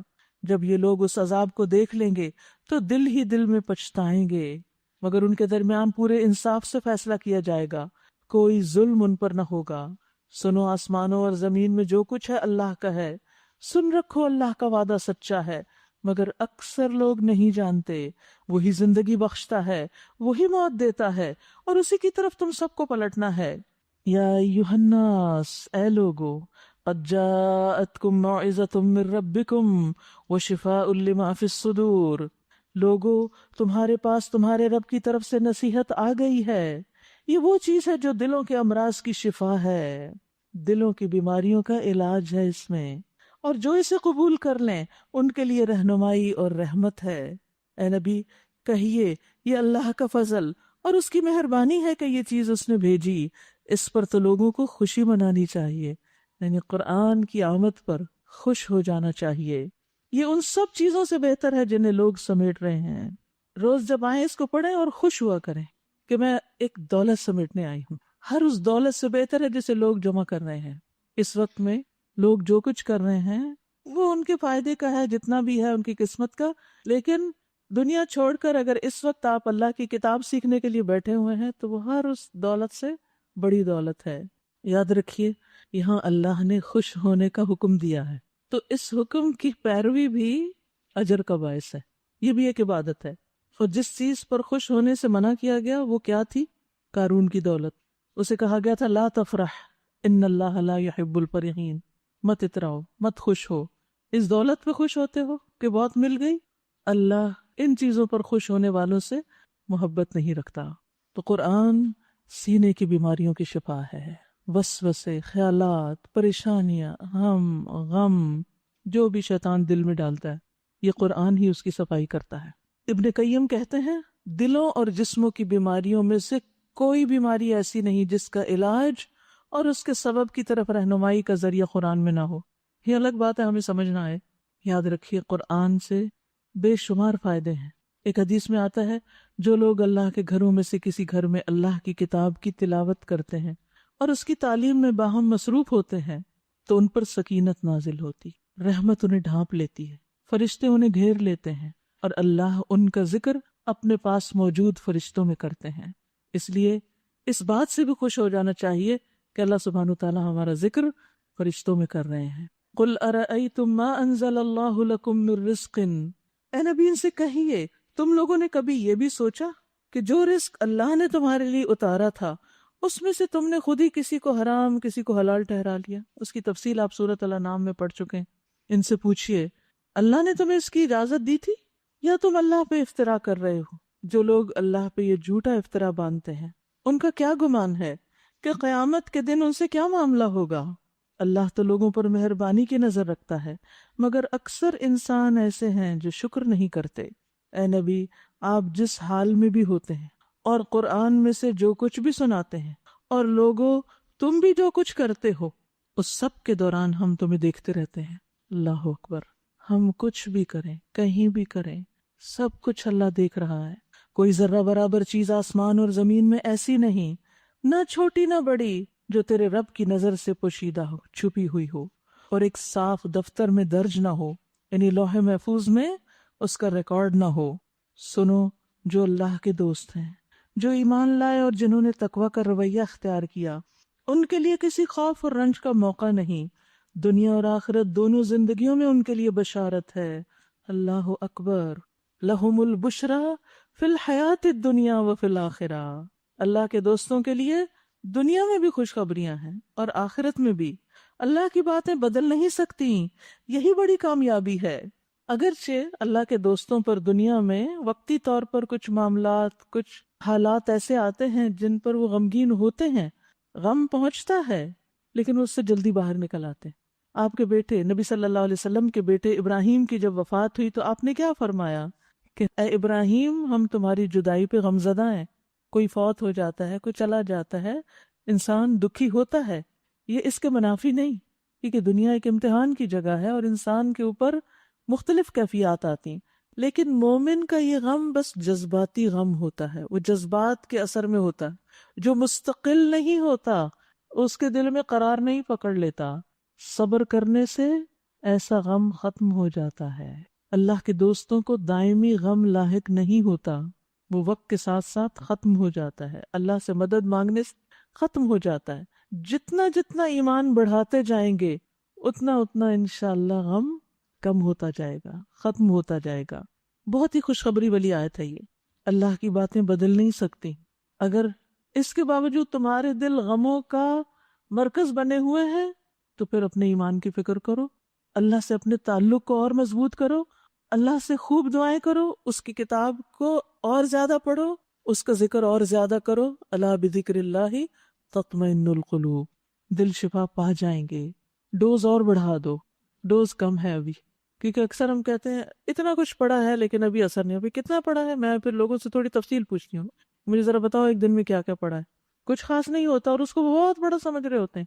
وہ بھی شیطان ہمیں خیال دلاتا ہے بہت کر رہے ہیں ہم، اور پھر من گھڑت خود ساختہ چیزیں کر رہے ہیں ہزاروں میں لاکھوں میں۔ وہ کیجئے جو اللہ اور اس کے رسول نے بتایا ہے۔ قرآن سے خوشی ہے، اس کی طرف آئیے، یہ سب سے بڑا وظیفہ ہے، اس کو نہیں پڑھتے، اس کے لیے وقت ہی نہیں، اس میں غور و فکر نہیں کرتے، اور ان چیزوں کے لیے گھنٹوں بیٹھے رہتے ہیں جن کی کوئی دلیل نہیں۔ تو اللہ کے دوست بن جائیے۔ اللہ کے دوستوں کے لیے نہ خوف ہے نہ غم۔ کون ہیں وہ دوست؟ ایمان اور تقوی والے۔ ان کے لیے خوشخبریاں ہیں، دنیا کی زندگی میں بھی اور آخرت میں بھی اللہ کے کلمات تبدیل نہیں ہوں گے۔ یہ سب سے بڑی کامیابی ہے۔ یہ بات فرما کے فرمایا، اے نبی، جو باتیں یہ لوگ آپ پہ بناتے ہیں وہ آپ کو غمگین نہ کریں، لوگوں کی باتوں کی پرواہ چھوڑ دو، عزت ساری کی ساری اللہ کے اختیار میں ہے، اور وہ سب کچھ سنتا اور جانتا ہے۔ اور بندہ جب اپنے حال اللہ کو بتا دیتا ہے تو اس کے غم دور ہو جاتے ہیں۔ آگاہ رہو، آسمان کے بسنے والے ہوں یا زمین کے سب اللہ کے مملوک ہیں، اور جو لوگ اللہ کے سوا کچھ شریکوں کو پکار رہے ہیں وہ نرے وہم و گمان کے پیروکار ہیں، محض قیاس آرائیاں کرتے ہیں۔ وہ اللہ ہی ہے جس نے تمہارے لیے رات بنائی کہ اس میں سکون حاصل کرو، راتوں کو سویا کرو اور دن کو روشن بنایا۔ اس میں نشانیاں ہیں ان لوگوں کے لیے جو سنتے ہیں، یعنی اللہ کی بات سنتے ہیں۔ لوگوں نے کہہ دیا اللہ نے کسی کو بیٹا بنایا، سبحان اللہ، وہ تو بے نیاز ہے، آسمانوں اور زمین میں جو کچھ ہے سب اس کی ملکیت ہے، اس کو بیٹے کی ضرورت نہیں، سبھی کچھ اس کا ہے۔ تمہارے پاس اس قول کے لیے آخر کیا دلیل ہے؟ کیا تم اللہ کے متعلق وہ باتیں کہتے ہو جو تمہارے علم میں نہیں ہے؟ کہہ دیجئے کہ جو لوگ اللہ پہ جھوٹے افطرا باندھتے ہیں وہ ہرگز فلاح نہیں پا سکتے، کامیاب نہ ہوں گے۔ دنیا کی چند روزہ زندگی میں مزے کر لیں، پھر ہماری طرف ان کو پلٹنا ہے، پھر ہم اس کفر کے بدلے جس کا وہ ارتکاب کر رہے ہیں ان کو سخت عذاب کا مزہ چکھائیں گے۔ وَاتْلُ عَلَيْهِمْ نَبَأَ نُوحٍ، ان کو نوح علیہ السلام کا قصہ سنائیے، اس وقت کا قصہ جب اس نے اپنی قوم سے کہا، اے میری قوم، اگر میرا تمہارے درمیان رہنا اور اللہ کی آیات سنا سنا کے تمہیں غفلت سے بیدار کرنا تمہارے لیے ناقابل برداشت ہو گیا ہے تو میرا بھروسہ اللہ پر ہے۔ تم اپنے ٹھہرائے ہوئے شریکوں کو ساتھ لے کر ایک متفقہ فیصلہ کر لو، اور جو منصوبہ تمہارے پیش نظر ہو اس کو خوب سوچ سمجھ لو تاکہ اس کا کوئی پہلو تمہاری نگاہ سے پوشیدہ نہ رہے، پھر میرے خلاف اس کو عمل میں لے آؤ اور مجھے ہرگز مہلت نہ دو۔ یعنی جو تم نے کرنا کر لو۔ یہ وہی شخص کہہ سکتا ہے جس کو اللہ پہ پورا بھروسہ ہو۔ تم نے میری نصیحت سے منہ موڑا تو میرا کیا نقصان؟ میں تم سے کسی اجر کا طلبگار نہ تھا، میرا اجر تو اللہ کے ذمہ ہے، اور مجھے حکم دیا گیا ہے کہ میں خود مسلم بن کر رہوں۔ انہوں نے جھٹلایا اور نتیجہ یہ ہوا کہ ہم نے اسے اور ان لوگوں کو جو اس کے ساتھ کشتی میں تھے بچا لیا، اور انہی کو زمین میں جانشین بنایا، اور ان سب لوگوں کو غرق کر دیا جنہوں نے ہماری آیات کو جھٹلایا تھا۔ بس دیکھ لو کہ جنہیں خبردار کیا گیا ان کا انجام کیا ہوا۔ پھر نوح علیہ السلام کے بعد ہم نے مختلف پیغمبروں کو ان کی قوم کی طرف بھیجا، وہ ان کے پاس کھلی کھلی نشانیاں لے کر آئے، مگر جس چیز کو انہوں نے پہلے جھٹلا دیا تھا اسے پھر مان کر نہیں دیا، ضد میں آ گئے۔ اس طرح ہم حد سے گزر جانے والوں کے دلوں پہ ٹھپا لگا دیتے ہیں، پھر ہدایت نہیں ملتی۔ پھر ان کے بعد ہم نے موسیٰ اور ہارون کو اپنی نشانیوں کے ساتھ فرعون اور اس کے سرداروں کی طرف بھیجا، مگر انہوں نے اپنی بڑائی کا گھمنڈ کیا اور وہ مجرم لوگ تھے۔ بس جب ہمارے پاس سے حق ان کے سامنے آیا تو انہوں نے کہہ دیا کہ یہ تو کھلا جادو ہے۔ موسیٰ نے کہا، تم حق کو یہ کہتے ہو جبکہ وہ تمہارے سامنے آ گیا؟ کیا یہ جادو ہے؟ اسحر ھذا؟ حالانکہ جادوگر فلاح نہیں پایا کرتے۔ ولا یفلح الساحرون، بہت سے لوگوں کو یہ شک ہوتا ہے، ڈر ہوتا ہے، خوف ہوتا ہے کسی نے ان پہ جادو کر دیا، تو وہ اپنے خوف کو اس آیت کے ساتھ دور کریں، ولا یفلح الساحرون، ساحر کبھی کامیاب نہیں ہوتے۔ ٹھیک ہے، وقتی طور پر کچھ اثرات انسان محسوس کرتا ہے لیکن وہ اپنے مقصد میں کامیاب نہیں ہو سکتے، کیونکہ زندگی اور موت اللہ کے ہاتھ میں، رزق اللہ کے ہاتھ میں، ہمارے سارے اسباب کی ڈور اللہ کے ہاتھ میں، لہٰذا ہم جادوگروں سے پریشان نہ ہوں۔ انہوں نے جواب میں کہا، کیا تو اس لیے آیا ہے کہ ہمیں اس طریقے سے پھیر دے جس پر ہم نے اپنے باپ دادا کو پایا، اور زمین میں بڑائی تم دونوں کی قائم ہو جائے؟ تمہاری بات تو ہم ماننے والے نہیں۔ اور فرعون نے اپنے آدمیوں سے کہا، ہر ماہر فن جادوگر کو میرے پاس حاضر کرو۔ جب جادوگر آ گئے تو موسیٰ نے ان سے کہا، جو کچھ تمہیں پھینکنا ہے پھینکو۔ پھر جب انہوں نے اپنے انشر پھینک دیے تو موسیٰ نے کہا، یہ جو کچھ تم نے پھینکا ہے یہ جادو ہے، یعنی یہ ساری رسیاں جو تم نے بکھیر دی یہ سب جادو کی قسم ہے، اللہ اسے ابھی باطل کیے دیتا ہے، مفسدوں کے کام کو اللہ سدھرنے نہیں دیتا۔ یہ آیت بھی بہت زبردست ہے، اس کو بھی بارہا پڑھنا چاہیے۔ اور اللہ اپنے فرمانوں سے حق کو حق کر دکھاتا ہے، خواہ وہ مجرموں کو کتنا ہی ناگوار ہو۔ پھر دیکھو کہ موسیٰ علیہ السلام کو اس کی قوم میں سے چند نوجوانوں کے سوا کسی نے نہ مانا۔ بڑی عمر کے لوگ ان کی بات نہیں مانے، کیوں؟ فرعون کے ڈر سے، اور خود اپنی قوم کے بڑوں کے ڈر سے کہ کہیں فرعون ان کو عذاب میں مبتلا نہ کر دے۔ کل ہماری ایک بہت پیاری شاگرد کا میسج آیا کہ وہ جس علاقے میں دورہ قرآن کرا رہی ہیں وہاں لوگ اپنے آس پاس سے، اپنے ماحول سے اتنے ڈرے ہوئے ہیں کہ کلاس میں آنے سے بھی ڈرتے ہیں کہ کہیں کوئی ہماری شکایت نہ کر دے، کہیں یہاں پولیس نہ پہنچ جائے، کہیں ایسا نہ ہو جائے، ویسا نہ ہو جائے۔ اس وقت میں سوچ رہی تھی کہ اللہ کا شکر ہے کہ اللہ نے ہمیں کتنا امن دیا ہوا، اور ہم بے فکر ہو کے اپنے گھروں سے نکلتے ہیں اور اطمینان کے ساتھ اللہ کی کتاب سنتے ہیں۔ اس نعمت پر، اس آزادی پر اللہ کا شکر ادا کریں۔ تو میں تصور کر رہی تھی کہ جو لوگ آ نہیں پاتے، سن نہیں پاتے، پھر وہ خود آگے کیا کریں گے؟ ان کی نسلیں کیا کریں گی؟ دین کیسے باقی رہے گا؟ یہ دین تو علم ہے، جہاں سے علم چلا جائے وہاں تو صرف جہالت باقی رہ جاتی، اصل دین تو نہیں رہتا۔ یہی حال موسیٰ علیہ السلام کے دور میں فرعون اور اس کے کارندوں کا تھا کہ وہ لوگوں کو حق پہ نہیں چلنے دیتے تھے، ظلم و ستم کرتے تھے۔ اور واقعہ یہ ہے کہ فرعون زمین میں غلبہ رکھتا تھا، جابر تھا، اور وہ ان لوگوں میں سے تھا جو کسی حد پہ نہیں رکتے، یعنی کھلی چھٹی جس کو چاہے سزا دیں۔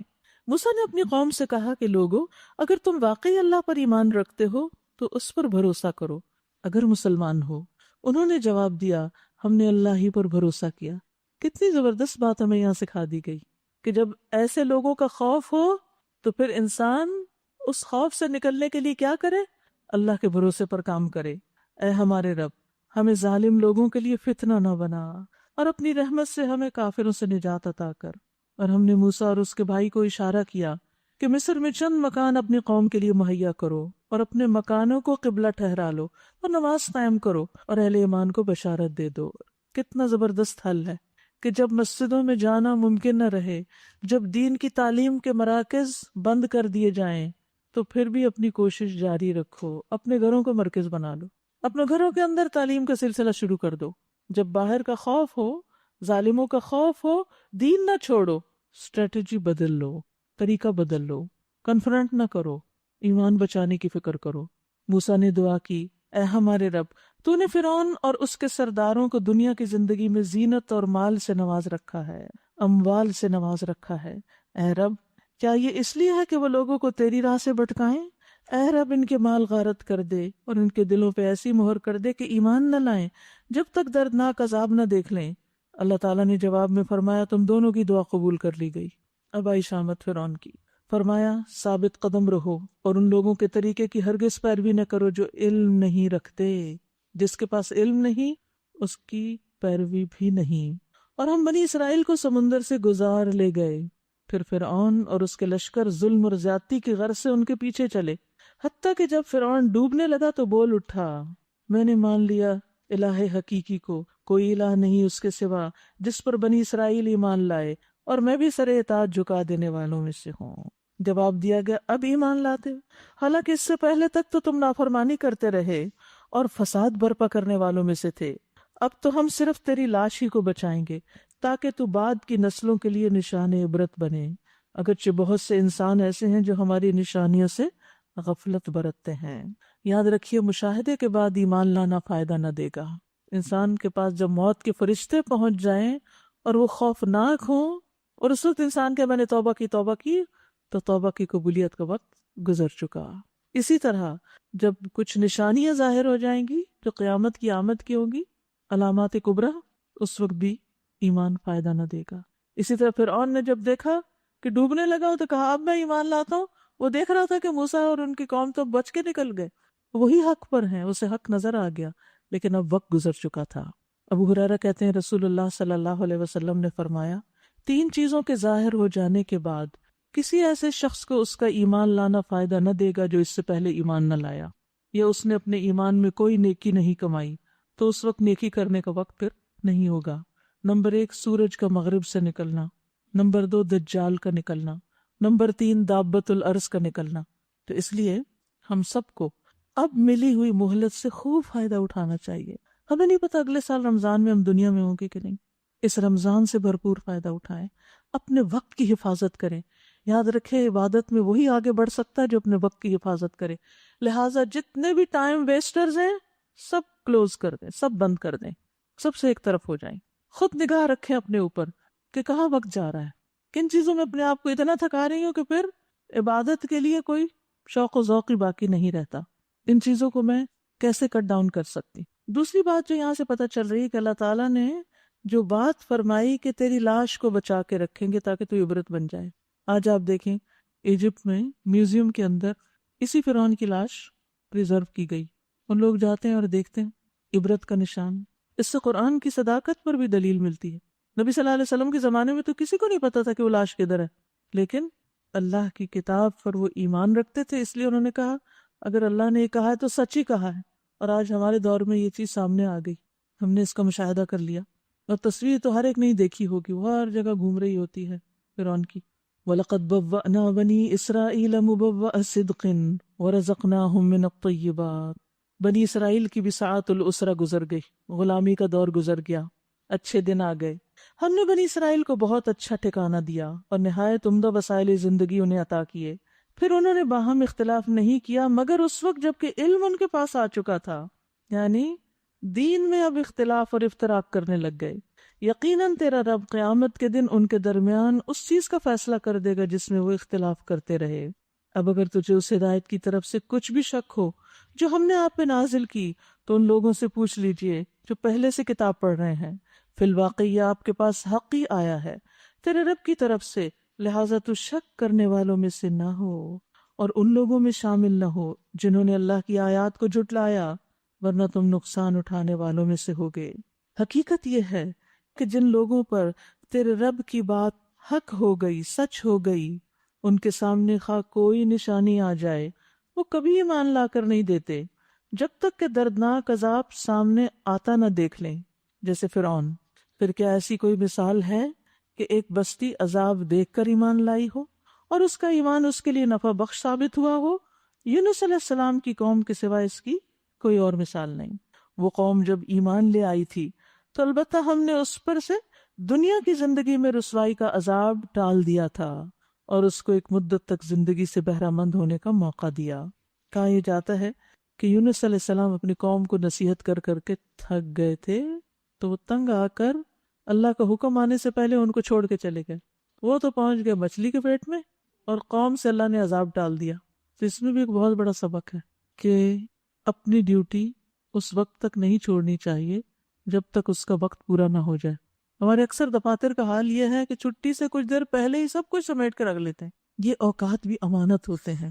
یاد رکھیے جن اوقات کی ہم کمٹمنٹ کرتے ہیں وہ اوقات امانت ہوتے ہیں.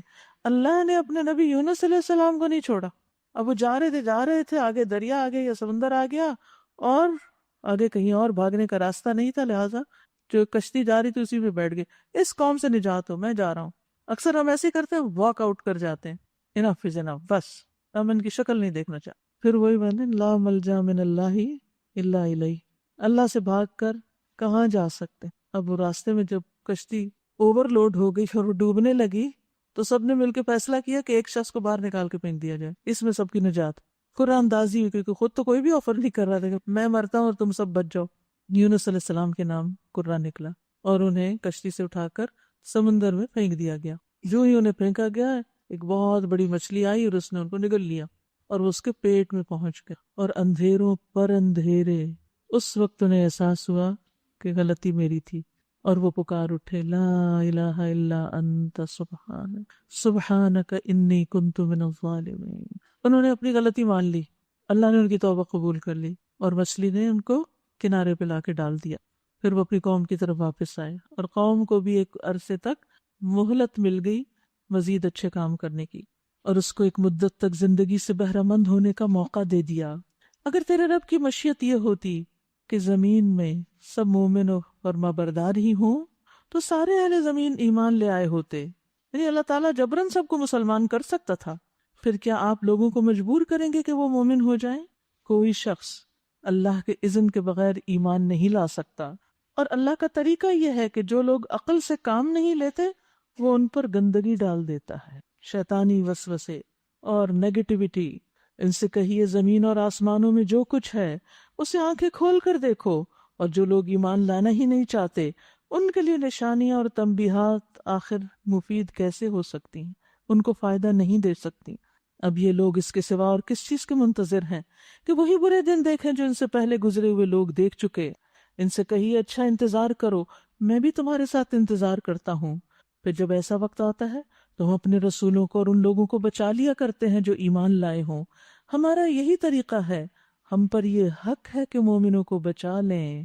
کتنی زبردست خوشخبری ہے، حقا علینا ننجی المؤمنین، مومنوں کو بچانا اللہ کے ذمے ہے۔ تو فکر کیجئے اپنے ایمان کی، اگر ہمارا ایمان درست ہے تو پھر باقی کام اللہ کا ہے۔ اے نبی کہہ دیجئے کہ لوگو اگر تم ابھی تک میرے دین کے متعلق کسی شک میں ہو تو سن لو کہ اللہ کے سوا تم جن کی بندگی کرتے ہو میں ان کی بندگی نہیں کرتا، میں صرف اس الہ کی بندگی کرتا ہوں جس کے قبضے میں تمہاری موت ہے۔ مجھے حکم دیا گیا ہے کہ میں ایمان لانے والوں میں سے ہو جاؤں، اور مجھ سے فرمایا گیا کہ تم یکسو ہو کر اپنے آپ کو ٹھیک ٹھیک اس دین پر قائم کر لو اور ہرگز ہرگز مشرکین میں سے نہ ہو، اور اللہ کو چھوڑ کر کسی ایسی ہستی کو نہ پکارو جو تمہیں نہ فائدہ دے سکتی ہے نہ نقصان۔ اگر تم ایسا کرو گے تو ظالموں میں شمار ہوگے۔ یہ کس کو کہا جا رہا ہے؟ اللہ کے رسول صلی اللہ علیہ وسلم سے کہا جا رہا ہے۔ ایسا نہیں کہ آپ کرنے والے تھے، لیکن آپ کو کہہ کر یہ واضح کر دیا گیا کہ اللہ کے رسول کے لیے اگر اللہ تعالیٰ نے کوئی رخصت نہیں چھوڑی تو باقی اور کس کے لیے ہوگی؟ وَإِن يَمْسَسْكَ اللَّهُ بِضُرٍّ فَلَا كَاشِفَ لَهُ إِلَّا هُوَ، بہت بڑا سبق ہے یہ۔ اگر اللہ تجھے کسی مصیبت میں ڈالے تو خود اس کے سوا کوئی نہیں جو اس مصیبت کو ٹال دے۔ لہٰذا کیا کرنا چاہیے مصیبت میں، ساعت العسرہ میں؟ اللہ ہی کی طرف رجوع کریں، کثرت سے رجوع کریں، جیسے کس نے کیا؟ یونس علیہ السلام نے کیا۔ کیسے پکارا؟ لا الہ الا انت سبحانک انی کنت من الظالمین۔ مشکل کے وقت میں تو پڑھیں ہی، عام دنوں میں بھی اپنے گناہوں کو سوچ کر پڑھتے رہا کرے تاکہ اللہ تعالیٰ مشکلات سے بچائے رکھے۔ پھر فرمایا وَإِن يُرِدْكَ بِخَيْرٍ فَلَا رَادَّ لِفَضْلِهِ، اور اگر وہ تیرے حق میں کسی بھلائی کا ارادہ کر لے تو اس کے فضل کو کوئی بھی پھیرنے والا نہیں۔ دل سے خوف نکال دو کہ لوگ کچھ بگاڑ دیں گے، کچھ بھی نہیں بگاڑ سکتے۔ وہ اپنے بندوں میں سے جس کو چاہتا ہے اپنے فضل سے نوازتا ہے، اور وہ درگزر کرنے والا اور رحم فرمانے والا ہے۔ قُلْ يَا أَيُّهَا النَّاسُ، کہہ دیجئے کہ اے لوگو، قَدْ جَاءَكُمُ الْحَقُّ مِنْ رَبِّكُمْ، تمہارے پاس تمہارے رب کی طرف سے حق آ گیا ہے۔ کیا ہم اس کی گواہی دیں گے؟ آ گیا ہے نا، پہنچ گیا ہے۔ اب جو سیدھی راہ اختیار کرے اس کی راست روی اسی کے لیے فائدہ مند ہے۔ یعنی اس کتاب کے مطابق اپنی زندگی کو ڈالنا خود ہمارے اپنے ہی لیے فائدہ مند ہے، اور جو گمراہ رہے اس کی گمراہی اسی کے لیے تباہ کن ہے۔ یعنی حق کو جان لینے کے بعد بھی اگر انسان گمراہی پر اڑنا اور اس پہ ڈٹ جانا اپنے لیے فائدے کی چیز سمجھتا تو یہ اس کی بھول ہے۔ اور میں تمہارے اوپر کوئی حوالہ دار نہیں ہوں، یعنی نبی صلی اللہ علیہ وسلم کی ذمہ داری نہیں کہ لوگوں کو زبردستی مسلمان بنا کے چھوڑیں، یا پھر یہ کہ ان کو جبراً گمراہی سے ہٹائیں۔ وَاتَّبِعْ مَا يُوحَىٰ إِلَيْكَ وَاصْبِرْ حَتَّىٰ يَحْكُمَ اللَّهُ وَهُوَ خَيْرُ الْحَاكِمِينَ۔ اور اے نبی صلی اللہ علیہ وسلم، تم اس ہدایت کی پیروی کیے جاؤ جو تمہاری طرف بذریعہ وحی بھیجی جا رہی ہے، یعنی آپ خود بھی پیروی کریں اور صبر کیجئے یہاں تک کہ اللہ فیصلہ کر دے، اور وہ بہترین فیصلہ کرنے والا ہے۔ سورۃ ہود۔ شروع کرتی ہوں اللہ کے نام سے جو بے انتہا مہربان نہایت رحم فرمانے والا ہے۔ الف لام را، الف لام را، کتاب احکمت آیاتہ ثم فصلت من لدن حکیم خبیر۔ ایک کتاب جس کی آیتیں پختہ اور مفصل ارشاد ہوئی ہیں، ایک دانا اور باخبر ہستی کی طرف سے ہے کہ تم نہ بندگی کرو مگر صرف اللہ کی۔ یہ ہے اس کتاب کا میسج کہ اللہ کے لیے خالص ہو جاؤ، اسی کی عبادت کرو۔ میں اس کی طرف سے تمہیں خبردار کرنے والا ہوں اور بشارت دینے والا بھی، اور یہ کہ تم اپنے رب سے معافی چاہو اور اس کی طرف پلٹ آؤ تو وہ ایک مدت خاص تک تمہیں اچھا ساوانی زندگی دے گا۔ یعنی رب کی طرف پلٹو گے تو دنیا کی زندگی بھی سنورے گی اور ہر صاحب فضل کو اس کا فضل عطا کرے گا۔ لیکن اگر تم منہ پھیرتے ہو تو میں تمہارے حق میں ایک بڑے ہولناک دن کے عذاب سے ڈرتا ہوں۔ الی اللہ مرجعکم وہو علی کل شیء قدیر، تم سب کو اللہ کی طرف پلٹنا ہے اور وہ سب کچھ کر سکتا ہے۔ الا انہم یثنون صدورہم لیستخفوا منہ، دیکھو یہ لوگ اپنے سینوں کو موڑتے ہیں تاکہ اس سے چھپ جائیں۔ خبردار جب یہ کپڑوں سے اپنے آپ کو ڈھانپتے ہیں، اللہ ان کے چھپے کو بھی جانتا ہے اور کھلے کو بھی۔ یعلم ما یسرون وما یعلنون انہ علیم بذات الصدور، وہ تو ان بھیدوں سے بھی واقف ہے جو سینوں میں ہیں۔ قریش کے بعض سردار بڑی بے پرواہی کے ساتھ اپنے اوپر چادر ڈال کے آپ کی بات سننے کے بعد چل دیا کرتے تھے، نظر انداز کرتے تھے کہ ہمیں کوئی پرواہ نہیں، ہم نہیں تمہاری بات سنتے، ہمیں اس میں کوئی انٹرسٹ نہیں۔ یہ نظر انداز کرنا آپ کے لیے گناہ تھا۔ تو یہاں پر سورۃ ہود کے شروع میں نبی صلی اللہ علیہ وسلم کو تسلی دی گئی ہے کہ اللہ کو سب پتہ ہے جو یہ کر رہے ہیں، آپ فکر نہیں کریں، اللہ ان سے پوچھے گا، وہ صرف ان کے ظاہر نہیں، ان کے دلوں کے حال بھی جانتا ہے، یہ جو کچھ سوچتے ہیں اور جو دلوں میں نفرت رکھتے ہیں اس سے بھی اللہ واقف ہے، تو ان کے اعمال کی اللہ ہی ان کو جزا دے گا، آپ اپنا کام کیے چلے جائیں۔ وآخر دعوانا ان الحمد للہ رب العالمین۔ یہ کچھ چیزیں آپ کو انٹروڈیوس کرنی تھی کہ الحمدللہ رمضان میں آپ لوگ اگر مختلف لوگوں کو گفٹ دینا چاہتے ہیں تو یہ 2014 کے جو دورہ قرآن تھا اس کے اندر سے جو اہم نکات تھے، اہم باتیں، ان کو اس کتاب قرآن کے موتی میں سمو دیا گیا ہے۔ پھر اسی طرح آج کل تراویح لوگ پڑھتے ہیں، نماز با جماعت نہیں پڑھنی آتی، تو یاد رکھیے جماعت کے اگر صف ٹھیک نہیں اور طریقہ نہیں آتا جماعت سے نماز پڑھنے کا تو نماز نہیں ہوتی، اس لیے یہ گفٹ زیادہ سے زیادہ لوگوں تک پہنچائیں۔ اسی طرح شہر رمضان اور اسماء الحسنہ کا کارڈ اور قرآنی مسنون دعاؤں کا پیکج ہے۔ پھر جو لوگ عمرے پہ جا رہے ہیں ان کو دعاؤں کی کتاب بھی دیجیے، سفر کے آداب بھی دیجیے۔ پھر جو بیمار ہیں ان کو وزٹ کرنے جائیں تو شفا کی دعائیں ان کے لیے لے کر جائیں۔ اسی طرح اگر کہیں ڈیتھ ہو جائے تو میت کی بخشش کی دعا، ایصال ثواب اور قبر کے 3 سوال جو آگے ہوتے ہیں ان کے بارے میں لوگوں کو اویئرنیس دیجیے، تو انشاءاللہ اس علم کو پھیلانا آپ کے لیے صدقہ جاریہ ہوگا۔ تو یہ چیزیں اسٹال پر اویلیبل ہیں، آپ سب جاتے ہوئے دیکھ سکتے ہیں، لے سکتے ہیں۔ سبحانک اللہم و بحمدک، اشہد ان لا الہ الا انت، استغفرک و اتوب الیک۔ السلام علیکم ورحمۃ اللہ وبرکاتہ۔